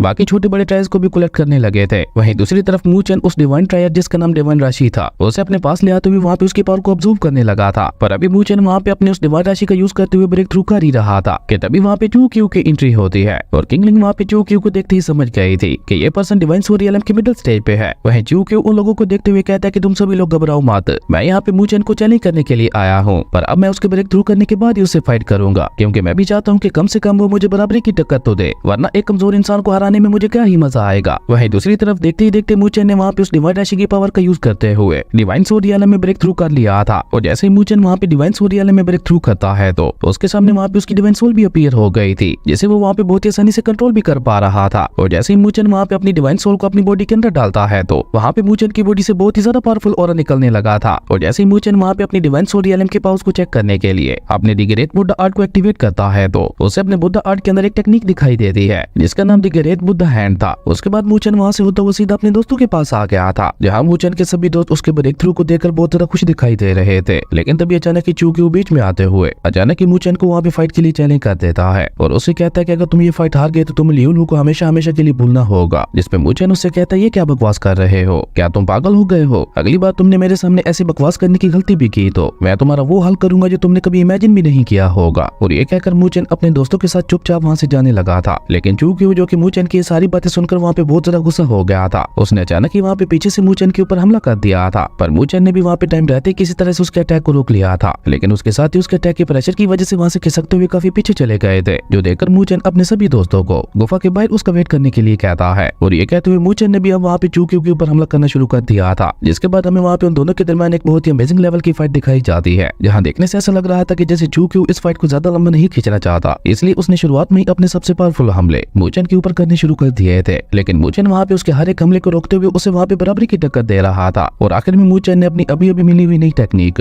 the great Buddha hand technique का यूज करते हुए चूक्यू के ऊपर एक बहुत ही ज्यादा पावरफुल हमला कर दिया था। और मूचेन का ये अटैक वाकई बहुत ज्यादा पावरफुल था, क्योंकि जैसे ही मूचेन का ये अटैक जाकर चूक्यू को लगता है तो चूक्यू मूचेन के एक अटैक में ही वहाँ पे हारा गया था। उसके बाद जैसे ही मूचेन चूक्यू के पास आता है तो चूक्यू भी वहाँ पे मूचेन की तारीफ करते हुए कहता है, मैंने तुम्हें कमजोर समझने की गलती की, लेकिन अब मैं समझ गया हूँ कि तुम वाकई लियोलू के काबिल हो। और ये कहकर चूक्यू अपने रैंकिंग स्टार्स वहाँ पे मूचेन को देने की कोशिश करता है, लेकिन मूचेन वहाँ पे उसके रैंकिंग स्टार्स उसे वापस देते हुए कहता है, ये बस एक फ्रेंडली फाइट थी जो मैं तुमसे जीत गया हूँ, और वैसे भी मैं तुम्हें नहीं जानता, पर मैं उम्मीद करता हूँ कि हमारी इस फाइट के बाद तुम्हारी दुश्मनी भी खत्म हो गई होगी। मूचेन की ये सारी बातें सुनकर चूक्यू के दिल में मूचेन के लिए इज्जत बहुत ज्यादा बढ़ गई थी, लेकिन उसके बावजूद भी वो वहाँ से जाते जाते एक ड्रैगन एलिफेंट बीस्ट की फॉर्मेशन देता है और उसी के साथ वो मूचन से कहता है कि अगर तुम चाहो तो तुम मेरे साथ 7 लेवल बीस्ट की हंटिंग पर चल सकते हो। और 7 लेवल की बीस्ट के बारे में सुनकर जिन्हों खुश होते हुए मूचन से कहती है कि हो न हो जरूर वो 7 लेवल का बीस्ट एक ड्रैगन स्पिरिट बीस्ट होगा और अगर तुम उस ड्रैगन स्पिरिट बीस्ट को मारते हुए उसके ड्रैगन एसेंस को हासिल कर लेते हो तो तुम बहुत ज्यादा ताकतवर बन जाओगे। और जिन्हों की ये बात सुनकर मूचन ने भी वहाँ जाने का फैसला कर लिया था और वहाँ जाने से पहले मूचन ने सुनर और किनशियन को वहीं पे छोड़ दिया था, क्योंकि मूचन अच्छी तरह से जानता था कि जहाँ पे वो ड्रैगन स्पिरिट बीस्ट रहता है वो जगह बहुत ही ज्यादा खतरनाक होने वाली है। उसके बाद सीन शिफ्ट होता है, हमें आइस वैली का सीन दिखाया जाता है और ये वही जगह थी जहाँ पे वो ड्रैगन स्पिरिट बीस्ट रहता था। पर वहाँ पे मूचन और उसके साथियों की तरह और भी काफी सारे डिसेबल्स वहाँ पे उस बीस्ट को मारने के लिए आए हुए थे, जो देखकर मूचन फिलहाल अभी पीछे रुक कर ही वहाँ पे पहले आए हुए डिसेबल्स की फाइट देखने का फैसला करता है, क्योंकि इससे आगे मूचन और उसके साथियों को ड्रैगन स्पिरिट बीस्ट के साथ फाइट करने में बहुत ज्यादा आसानी होने वाली थी। तभी वहाँ पे कुछ डिसेबल्स उस ड्रैगन बीस्ट की गुफा के ऊपर अटैक करते हैं और ऐसा होते ही वो ड्रैगन बीस्ट वहाँ पे बहुत ही गुस्से से रोर करते हुए अपनी गुफा से बाहर आ गया था, जो कि देखने में ही इतना ज्यादा खतरनाक लग रहा था कि वहाँ पे कुछ डिसेबल्स तो डर के मारे ही भाग गए थे। पर वहाँ पे मौजूद बाकी सभी लोग एक साथ मिलकर वहाँ पे उस ड्रैगन बीस्ट के साथ फाइट करने की कोशिश करते हैं, जिसके बाद हमें उन डिसेबल्स और उन ड्रैगन बीस्ट के बीच में एक बहुत ही खतरनाक लेवल की फाइट देखने को मिलती है। लेकिन अभी वो लोग वहाँ पे उस ड्रैगन बीस्ट के साथ फाइट कर ही रहे थे कि तभी अचानक ही वहाँ की पूरी जमीन फटने लगी थी और देखते ही देखते वहाँ पे एक और हेवन लेवल की बीस्ट की एंट्री होती है, जो कि उस ड्रैगन बीस्ट से भी ज्यादा खतरनाक दिखाई दे रहा था। पर वो दोनों हेवन लेवल के बीस्ट एक दूसरे के दुश्मन थे, इसलिए देखते ही देखते वहाँ पे उन दोनों हेवन लेवल के बीस्ट के दरमियान फाइट स्टार्ट हो गई थी, जो देखकर मूचन और उसके साथियों को छोड़कर बाकी सभी डिसेबल्स अपनी जान बचाते हुए वहाँ से भागने लगे थे। वहीं दूसरी तरफ वो दोनों हेवन लेवल के बीस्ट काफी देर तक एक दूसरे के ऊपर हमले करते रहते हैं। पर अब धीरे धीरे फ्लेम लिजर्ड उस ड्रैगन बीस्ट के ऊपर भारी पड़ने लगा था, जो देखकर वो ड्रैगन बीस्ट डर के मारे वहाँ से भागने की कोशिश करता है। पर फ्लेम लिजर्ड भी उसे इतनी आसानी से कहाँ जाने देने वाला था, इसलिए वो भी वहाँ पे बहुत ही तेजी से उस ड्रैगन बीस्ट के पीछे जाने लगा था। और इसी तरह देखते ही देखते वो दोनों बीस्ट उस गुफा से भी बाहर आ गए थे, जिनका पीछा करते हुए मूचन और उसके साथी भी उस गुफा से बाहर आ जाते हैं। और अभी वो लोग वहाँ से गए ही थे कि तभी वहाँ पे लियू ली की एंट्री होती है, जो कि मूचन को ही ढूंढते हुए वहाँ तक पहुंची थी। और वहाँ से लियू लू को पता चलता है कि मूचन उन हेवन लेवल बीस्ट के पीछे गया है, जिसके बाद लियू लू भी वहाँ पे काफी तेजी से उसी तरफ चली गई थी। वहीं दूसरी तरफ वो दोनों हेवन लेवल के बीस्ट एक दूसरे के ऊपर हमला करते करते अब वहाँ पे बहुत ज्यादा घायल हो चुके थे। और इसी मौके का फायदा उठाकर मूचन वहाँ पे उनके ऊपर हमला करने के लिए आगे बढ़ता है, जहाँ जिन्हों भी मूचन की मदद करने वाली थी। और देखते ही देखते जिन्हों ने वहाँ पे अपनी सारी पावर्स मूचन की बॉडी के अंदर ट्रांसफर कर दी थी, जिसकी वजह से मूचन वहाँ पे एक बार फिर से फ्यूजन हैमर रियलम के कल्टीवेटर से भी कई गुना ज्यादा पावरफुल हो गया था। और क्योंकि वो ड्रैगन बीस्ट वहाँ पे ज्यादा घायल था, इसलिए मूचन ने अचानक ही वहाँ पे अपने डैगर का यूज करते हुए एक ही झटके में उस ड्रैगन बीस्ट की जान ले ली थी और उसी के साथ वहाँ पे उसकी कोर को भी हासिल कर लिया था। जिसके बाद मूचन ने अचानक आगे बढ़ते हुए उस फ्लेम लिजर्ड के ऊपर भी अटैक कर दिया था, क्योंकि मूचन उसे भी वहाँ पे ज्यादा चांस नहीं देना चाहता था। और देखते ही देखते मूचन ने वहाँ पे जिन्हों की पावर्स की मदद से उस फ्लेम लिजर्ड को भी वहाँ पे एक ही झटके में खत्म करते हुए उसकी कोर को भी हासिल कर लिया था। और इस तरह मूचन ने वहाँ पे अकेले ही सिर्फ कुछ ही देर में 2 हेवन लेवल बीस्ट का खेल खत्म कर दिया था, जो देखकर मूचन के साथियों को तो अपनी आंखों पे यकीन ही नहीं हो रहा था। पर तब तक वो सभी डिसेबल्स भी वहाँ पे पहुंच चुके थे जो उस ड्रैगन बीस्ट के साथ फाइट कर रहे थे, और वो सभी वहाँ पे मूचन से उन हेवन लेवल बीस्ट की स्पिरिट कोर्स को छीनने की कोशिश करते हैं, जो देखकर मूचन भी अपनी जान बचाते हुए वहाँ से भागने लगा था, क्योंकि अब वहाँ पे जिन्हों के पास इतनी ताकत नहीं बची थी कि वो वहाँ पे एक बार फिर से मूचन की मदद कर सके। जो देखकर मूचन भी वहाँ पे बहुत ही चालाकी से उन सभी डिसेबल्स को चकमा देते हुए वहाँ से भाग गया था। और मूचन उन सभी डिसेबल्स को चकमा देते हुए एक सेफ जगह पे आ गया था। लेकिन अभी क्योंकि मूचन इतना ज्यादा ताकतवर नहीं था कि वो उन हेवन लेवल बीस्ट की स्पिरिट कोर्स को ऑब्जर्व कर सके, इसलिए वो दोनों कोर्स वहाँ पे जिन्हों को दे देता है। लेकिन जब जिन्हों वहाँ पे दोनों कोर्स की पावर्स को ऑब्जर्व करती है, उस ब्लैक क्लिस मैन ने उसे वहाँ पे उस लोटस केज के अंदर और ज्यादा जगड़ना शुरू कर दिया था, क्योंकि उस ब्लैक क्लिस मैन को वहाँ पे ऐसा लग रहा था कि कहीं ये लड़की और ज्यादा पावरफुल होते हुए मूचन को कोई नुकसान ना पहुंचा दे, इसलिए वो ब्लैक क्लिस मैन वहाँ पे जिन्हों को ही जान लेने लगा था। पर मूचन इतनी आसानी से जिन्हों को कैसे मरने दे सकता था, इसलिए वो उस लोटस केज के अंदर एक छोटा सा क्रैक बनाते हुए खुद भी अंदर आ गया था। और ऐसा होते ही वो लोटस केज भी वहाँ पे शांत हो गया था, जो देखकर जिन्हों मूचन से कहते कि आखिर तुम कब तक यहाँ पे मेरी जान बचाने के लिए रुके रहोगे। जिसपे मूचन उससे कहता तो फिर तुम ही बताओ कि आखिर मैं तुम्हारी जान बचाने के लिए क्या करूँ। मूचन की ये बात सुनकर जिन्हों उसे बता दिया कि बस एक ही रास्ता है और वो है ब्लड कनेक्शन। अगर हम दोनों आपस में ब्लड कनेक्शन बनाते हैं तो हम दोनों की स्पिरिट्स आपस में मिल जाएंगी। लेकिन इस मेथड का सबसे बड़ा ड्रॉबैक ये है कि अगर हम दोनों में से किसी को भी कुछ हो गया तो दूसरा खामखा ही मारा जाएगा, और ऊपर से ब्लड कनेक्शन बनाने के बाद हम दोनों कभी अलग भी नहीं हो पाएंगे। हमें हमेशा हमेशा के लिए एक साथ ही रहना होगा। जिसपे मूचन उसे कहता है कि अभी ये सब सोचने का टाइम नहीं है, जल्दी से इस ब्लड मैटर कनेक्शन को स्टार्ट करो। पर जिन्हें तो अभी भी वहाँ पे सोच रही थी कि उसे मूचन के ऊपर भरोसा करना भी चाहिए या नहीं। पर अभी क्योंकि जिन्हें के पास इसके अलावा और कोई रास्ता नहीं था, इसलिए वो भी वहाँ पे मूचन के साथ ब्लड कनेक्शन बनाने के लिए रेडी हो गई थी। तभी जिन्हें वहाँ पे अपनी स्पिरिट बर्ड को बाहर निकालती है, जिसके अंदर वो मूचन को अपना ब्लड एसेंस डालने के लिए कहती है। और जैसे वहाँ पे उन दोनों की ब्लड पावर्स आपस में मिलती है तो उन दोनों के ब्लड ने वहाँ पे उन दोनों को एक साथ जोड़ना शुरू कर दिया था। और इसी तरह देखते ही देखते वहाँ पे उन दोनों का ब्लड कनेक्शन पूरा हो चुका था, जिसका मतलब था कि अब वो दोनों दो होते हुए भी एक हो चुके थे। और अब क्योंकि वो दोनों एक हो चुके थे तो मूचन के अंदर भी उन दोनों हेवन लेवल वाले बीस्ट की पावर्स आ चुकी थी, जिनका यूज करते हुए मूचन वहाँ पे कल्टीवेट करने लगा था। पर तभी वहाँ पे वही डिसेबल्स जो कि मूचन का पीछा कर रहे थे, वो मूचन का पीछा करते करते उसके काफी करीब पहुंच चुके थे, लेकिन वो लोग वहाँ पे मूचन के करीब भी जा पाते उससे पहले वहाँ पे लियू ली की एंट्री होती है। और जैसे लियू ली वहाँ पे उनमें से एक के ऊपर अटैक करती है तो उन सभी के सभी डिसेबल्स ने वहाँ पे लियू ली को पहचान लिया था, जिसके बाद वो सभी लियू ली से अपनी जान बचाने के लिए डर के मारे वहाँ से भागने लगते हैं। लेकिन लियू ली उन सभी को वहीं पे रोकते हुए कहती है कि तुम सभी लोग तब तक यहाँ से नहीं जा सकते जब तक मूचन खुद यहाँ आकर तुम सभी को सजा नहीं दे देता। और इसी के साथ वहाँ पे चू क्यू और किंगलिंग की भी एंट्री होती है, जिन्हें देखकर लियू ली को लगता है कि शायद ये लोग भी मूचन के दुश्मन है, इसलिए वो वहाँ पे उनके ऊपर अटैक करने ही वाले थे कि तभी किंगलिंग उसे वहाँ पे शांत करवाते हुए कहती है रुको रुको, हम दोनों भी मूचन के दोस्त हैं। पर लियू ली वहाँ पे अपना ऑरा रिलीज करते हुए गुस्से से कहती है जब तक मूचन खुद यहाँ पे नहीं आ जाता तब तक मैं किसी के ऊपर भी भरोसा नहीं करने वाली, इसलिए तुम सभी लोग अपनी अपनी जगह पे ही खड़े रहो। और ये कहकर लियू ली वहाँ से मूचन के साथ बिताए हुए अपने पुराने पलों को याद करते हुए मूचन की तरफ जाने लगी थी। और वहाँ पे पुरानी सारी बातें याद करते हुए लियू ली के फेस के ऊपर एक प्यारी सी स्माइल भी आ गई थी। और इसी तरह अपनी पुरानी यादों में खोए हुए लियू ली मूचन के सामने आके खड़ी हो गई थी, जहाँ आज वो न जाने कितने सालों बाद मूचन को देख रही थी। उसके बाद जैसे लियू ली मूचन के पास जाकर उसके फेस के ऊपर हाथ फेरती है तो मूचन को भी वहाँ पे लियू ली के होने का एहसास होता है। पर जैसे ही मूचन वहाँ पे अपनी आंखें खोलता है तो उसे लियू ली अपने सामने दिखाई देती है, लेकिन ये भी मूचन को हमेशा की तरह एक इल्यूजन ही लग रहा था, क्योंकि इससे पहले भी मूचन के साथ ऐसा कई बार हो चुका था। और इसी को तो कहते हैं सच्चा प्यार, जहाँ आप अपने लेवल से दूर होते हुए भी हमेशा उसे अपने पास महसूस करते हैं। लेकिन जब लियू ली मूचन से कहती है कि मैं कोई इल्यूजन नहीं हूँ बल्कि मैं सच में तुम्हारे सामने हूँ, तो यह सुनकर ही मूचन को वहाँ पे इतना ज्यादा बड़ा झटका लगता है कि वो वहाँ पे पूरी तरह से शोक में चला गया था। पर वो अचानक आगे बढ़ते हुए बहुत ही जोर से लियू ली को हक कर लेता है। और ये हक ऐसा था कि जैसे मूचन उसे कहना चाह रहा हो कि अब मैं कभी भी तुम्हें खुद से दूर नहीं जाने दूंगा। और लियू ली भी वहाँ पे उसे हक करते हुए तसल्ली दे रही थी कि अब चाहे कुछ भी हो जाए मैं खुद भी कभी तुमसे दूर नहीं जाऊंगी। और इस खुशी को सिर्फ वही लोग महसूस कर सकते हैं जिन्होंने कभी वाकई किसी से सच्चा प्यार किया हो। क्या आप में से किसी ने कभी सच्चा प्यार किया है? कमेंट करके जरूर बताना। खैर उसके बाद वो दोनों इसी तरह से काफी देर तक एक दूसरे के गले लगे रहते हैं, जहाँ लियू ली चुप्पी तोड़ते हुए कहती है कि यहाँ पे कुछ लोग तुम्हें मारने के लिए तुम्हारे पीछे आए थे जिन्हें मैंने कैद करके रखा है। और ये कहकर लियू ली मूचन को वहाँ पे उसी तरफ ले जाती है। वहीं वो तीनों डिसेबल्स वहाँ पे अकेले मूचन के साथ फाइट करने के लिए बहुत ज्यादा खुश दिखाई दे रहे थे। पर मूचन भी अब वहाँ पे डिवाइन सोरियलम के अर्ली स्टेज से होते हुए मिडिल स्टेज में ब्रेक थ्रू कर गया था, जिसकी वजह से मूचन ने वहाँ पे उन तीनों को मार मार के उनकी हालत ही खराब कर दी थी, जो देखकर वो तीनों डर के मारे वहाँ से भागने की कोशिश करते हैं। पर मूचन वहाँ पे उन तीनों को इतनी आसानी से कैसे जाने दे सकता था, इसलिए मूचन ने वहाँ पे उन तीनों के रैंकिंग स्टार छीन लिए थे, जिसके बाद उन तीनों को वहाँ पे छोड़ दिया था। और जो क्यू भी वहाँ पे समझ चुका था कि लियू ली मूचन से सच्चा प्यार करती है और उसके दिल में मूचन के अलावा और कोई भी जगह नहीं बना सकता, इसलिए चू क्यू ने भी वहाँ पे अपनी प्यार को सैक्रिफाइस कर दिया था, वो भी सिर्फ और सिर्फ लियू ली की खुशी के लिए। ये भी एक अलग किस्म का वन साइडेड लव होता है, जिसे आप महसूस तो कर सकते हैं लेकिन कभी भी हासिल नहीं कर सकते। और मैं दुआ करता हूँ कि ऐसा दर्द कभी किसी को भी ना मिले, क्योंकि इस दर्द से गुजरते गुजरते इंसान खत्म हो जाता है, लेकिन फिर भी ये दुख कम नहीं होता। उसके बाद मूचन वहाँ पे उन डिसेबल से छीने हुए रैंकिंग स्टार्स को अपने साथियों के बीच बांट देता है। उसके बाद सीन शिफ्ट होता है, रात का सीन दिखाया जाता है, जहाँ मूचन लियू ली को भी लेकर अपने साथियों के पास आ गया था, जहाँ पे मूचन और लियू ली अभी भी दोनों एक दूसरे के साथ ही टाइम बिता रहे थे और वो दोनों वहाँ पे आपस में बातें करते हुए अपनी पुरानी यादों को याद करने लगे थे। उसके बाद हमें अगली सुबह का सीन दिखाया जाता है, जहाँ पे वो सभी नॉर्दर्न हेवन स्पिरिचुअल पैलेस की तरफ निकल चुके थे। पर जब वो लोग उस जगह पे पहुंचे तो वहाँ पे और भी काफी सारे डिसेबल्स आए हुए थे और कुछ डिसेबल्स तो वहाँ पे अपनी पावर का यूज करते हुए नॉर्दर्न हेवन स्पिरिचुअल एकेडमी में जाने वाले पोर्टल को एक्टिवेट करने की भी कोशिश कर रहे थे। पर वो सभी लोग वहाँ पे मिलकर भी उस पोर्टल को ओपन नहीं कर पा रहे थे, लेकिन लियू ली ने वहाँ पे अकेले अपनी पावर का यूज करते हुए उस पोर्टल को पूरी तरह से ओपन कर दिया था। और उस पोर्टल की पूरी तरह से ओपन होते ही वहाँ पे नॉर्दर्न हेवन पैलेस भी अपीयर हो गया था, जिसे देखकर वहाँ पे मौजूद सभी लोग बहुत ज्यादा खुश हो गए थे,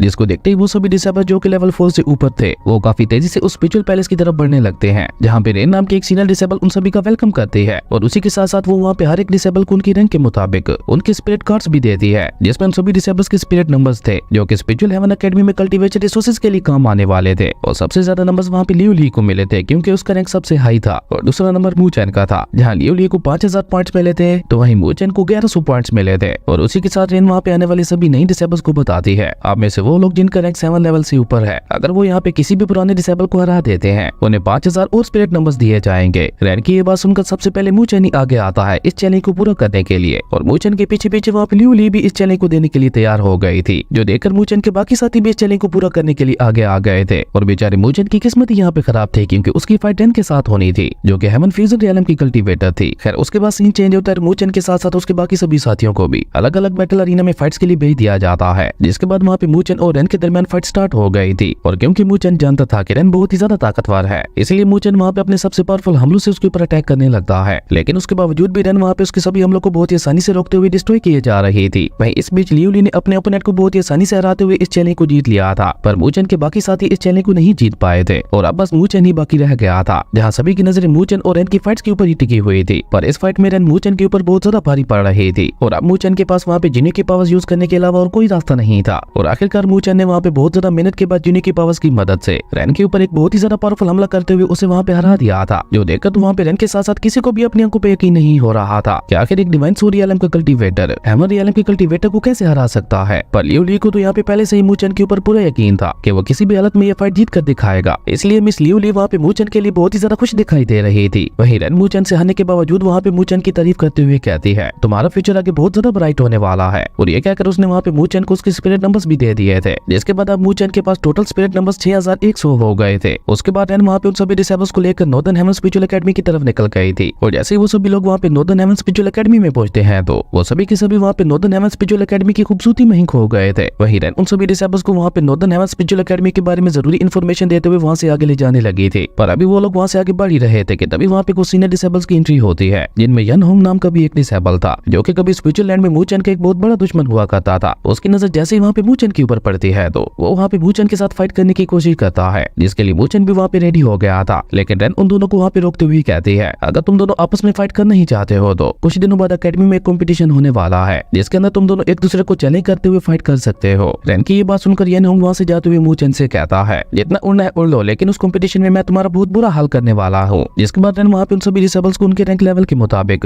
उनके रहने के लिए उन्हें अलग अलग जगह दिखा देती है। पर क्योंकि मूचन और मिस लियो ली के पास काफी सारे स्पिरिचुअल पॉइंट्स थे, इसलिए वो दोनों मिलकर एक हाई लेवल वाली जगह पे रहने के लिए आ गए थे, जहाँ की स्पिरिचुअल एनर्जी बहुत ही ज्यादा प्योर थी, जिसका मिस लियो ली और मूचन दोनों को अपनी कल्टीवेशन में बहुत ज्यादा फायदा होने वाला था। और वहाँ पे मूचन को मिस लियो ली से पता चलता है कि मूचन अपने स्पिरिचुअल पॉइंट्स का यूज करते हुए एक डिवाइन सोल पेल को हासिल कर सकता है, जो कि उसकी ब्रेक थ्रू करने में उसकी बहुत ज्यादा मदद करेगी। लेकिन उस डिवाइन सोल पेल को हासिल करने के लिए मूचन को वहाँ पे 20,000 स्पिरिचुअल पॉइंट्स की जरूरत पड़ने वाली थी। और उन स्पिरिचुअल पॉइंट्स को हासिल करने के लिए मूचन ने ठान ली थी कि उसे कुछ भी करके जल्द से जल्द डिवाइन सोल रियलम वाले कल्टीवेटर्स में टॉप 10 में आना होगा। और अगर मूचन का नाम टॉप 10 डिसेबल्स में आ जाता तो उसे बहुत सारे फ्री में ही स्पिरिचुअल पॉइंट्स मिलने वाले थे। और ये सोचकर मूचन ने अपना नाम उसी रैंकिंग माउंटेन के ऊपर लिखवा दिया था, जिसपे सभी डिसेबल्स के नाम उनके रैंक के मुताबिक लिखे हुए थे। और मूचन ने यहाँ पे अपना नाम डायरेक्ट टॉप 3 में लिखवा दिया था। और जिस डिसेबल का नाम पहले वहाँ था वो ये जानकर बहुत ही ज्यादा गुस्सा हो गया था। वहीं टॉप 3 में अपना नाम लिखवाने की वजह से मूचन को वहाँ पे 20,000 स्पिरिचुअल पॉइंट्स मिल चुके थे। और मूचन ने वहाँ पे उन 20,000 स्पिरिचुअल पॉइंट्स का यूज करते हुए उस डिवाइन सोल पिल को भी खरीद लिया था। जिसके बाद मूचन उस डिवाइन सोल पिल की पावर को ऑब्जर्व करने के लिए थंडर रियलम के 3rd फ्लोर पे आ गया था। और देखते ही देखते मूचन ने वहाँ पे कल्टीवेट करते हुए डिवाइन सोल रियलम के लेट स्टेज में ब्रेक थ्रू कर लिया था। लेकिन मूचन यहाँ पे भी नहीं रुकता और वो अपनी आगे की कल्टीवेशन के लिए 4th फ्लोर के ऊपर जाने की कोशिश करता है, जहाँ पे सिर्फ फ्यूजन हैमर रियलम के कल्टीवेटर्स ही जा सकते थे। पर मूचन इतनी आसानी से हार मानने वालों में से कहाँ था, वो अपने डेथ मार्क की पावर का यूज करते हुए 4th फ्लोर के ऊपर भी चला गया था। वहीं दूसरी तरफ हम उसी डिसेबल को देखते हैं जिसकी जगह पे मूचन ने अपना नाम उस माउंटेन के ऊपर लिखवाया था। वो डिसेबल जिसका नाम मूलोंग था, वो मूचन को ढूंढते ढूंढते उसके साथियों के पास आ गया था। और जब उसे मूचन वहाँ पे नहीं मिलता तो वो वहाँ पे मूचन के साथियों को ही परेशान करने लगा था। और देखते ही देखते मूलोंग ने वहाँ पे अपनी पावर का यूज करते हुए मूचन के सभी साथियों को मार मार के उनकी हालत ही खराब कर दी थी। उसके बाद हम दोबारा मूचन को देखते हैं, जो कि 4th फ्लोर के आने के बाद एक बार फिर से अपनी कल्टीवेशन में लग गया था। और इसी तरह कल्टीवेट करते करते अचानक ही मूचन का द ग्रेट बुड्ढा आर्ट अपग्रेड होने लगा था। और अपग्रेड होने के बाद द ग्रेट बुड्ढा आर्ट का पूरा रूप ही बदल गया था। और सिर्फ उसका रूप ही नहीं बदला था, बल्कि द ग्रेट बुड्ढा आर्ट के पास भी पहले से कई गुना ज्यादा बढ़ गई थी। और जैसे मूचन वहाँ पे अपनी आंखें खोलता है तो रैन उसके पास आते हुए उसे बताती है कि मूलोंग तुम्हें ढूंढने के लिए तुम्हारे दोस्तों को बहुत ही बुरी तरह से पीट रहा है। रैन की ये बात सुनकर मूचन वहाँ पे बहुत ही तेजी से अपने दोस्तों को बचाने के लिए चला गया था। और मूचन ने वहाँ पे अपने दोस्तों के पास आते हुए मूलोंग के ऊपर अटैक करके वहाँ पे अपने सभी दोस्तों को बचा लिया था। जिसके बाद हमें वहाँ पे मूलोंग और मूचन के दरमियान एक बहुत ही खतरनाक लेवल की फाइट देखने को मिलती है, जहाँ पे दोनों बहुत ही गुस्से से लगातार एक दूसरे के ऊपर हमले किए जा रहे थे। पर मूचन ने वहाँ पे अपने द ग्रेट बुड्ढा आर्ट की नई पावर्स का यूज करते हुए मूलोंग को वहाँ पे बहुत ही आसानी से हरा दिया था, जो देखकर मूलोंग अपनी जान बचाते हुए वहाँ से भागने की कोशिश करता है। लेकिन मूचन उसे वहाँ पे इतनी आसानी से कैसे जाने दे सकता था, क्योंकि उसने मूचन के दोस्तों को परेशान करने की कोशिश की थी। इसलिए मूचन ने उसे वहाँ पे मार मार के उससे उसका स्पिरिट कार्ड भी छीन लिया था। जिसके बाद मूचन ने उसके सारे स्पिरिचुअल पॉइंट्स, जो कि 2 लाख के करीब थे, वो सभी के सभी अपने दोस्तों में बांट दिए थे। जो देखकर मूलोंग भी वहाँ से जाते हुए मूचन को धमकी देते हुए कह गया था मैं तुम्हें बाद में देख लूंगा। और मूचन के ऐसे कमाल के कारनामे को देखकर वहाँ पे मौजूद सभी डिसेबल्स के मन में मूचन के लिए इज्जत बहुत ज्यादा बढ़ गई थी। और वहाँ पे मौजूद सभी जूनियर डिसेबल्स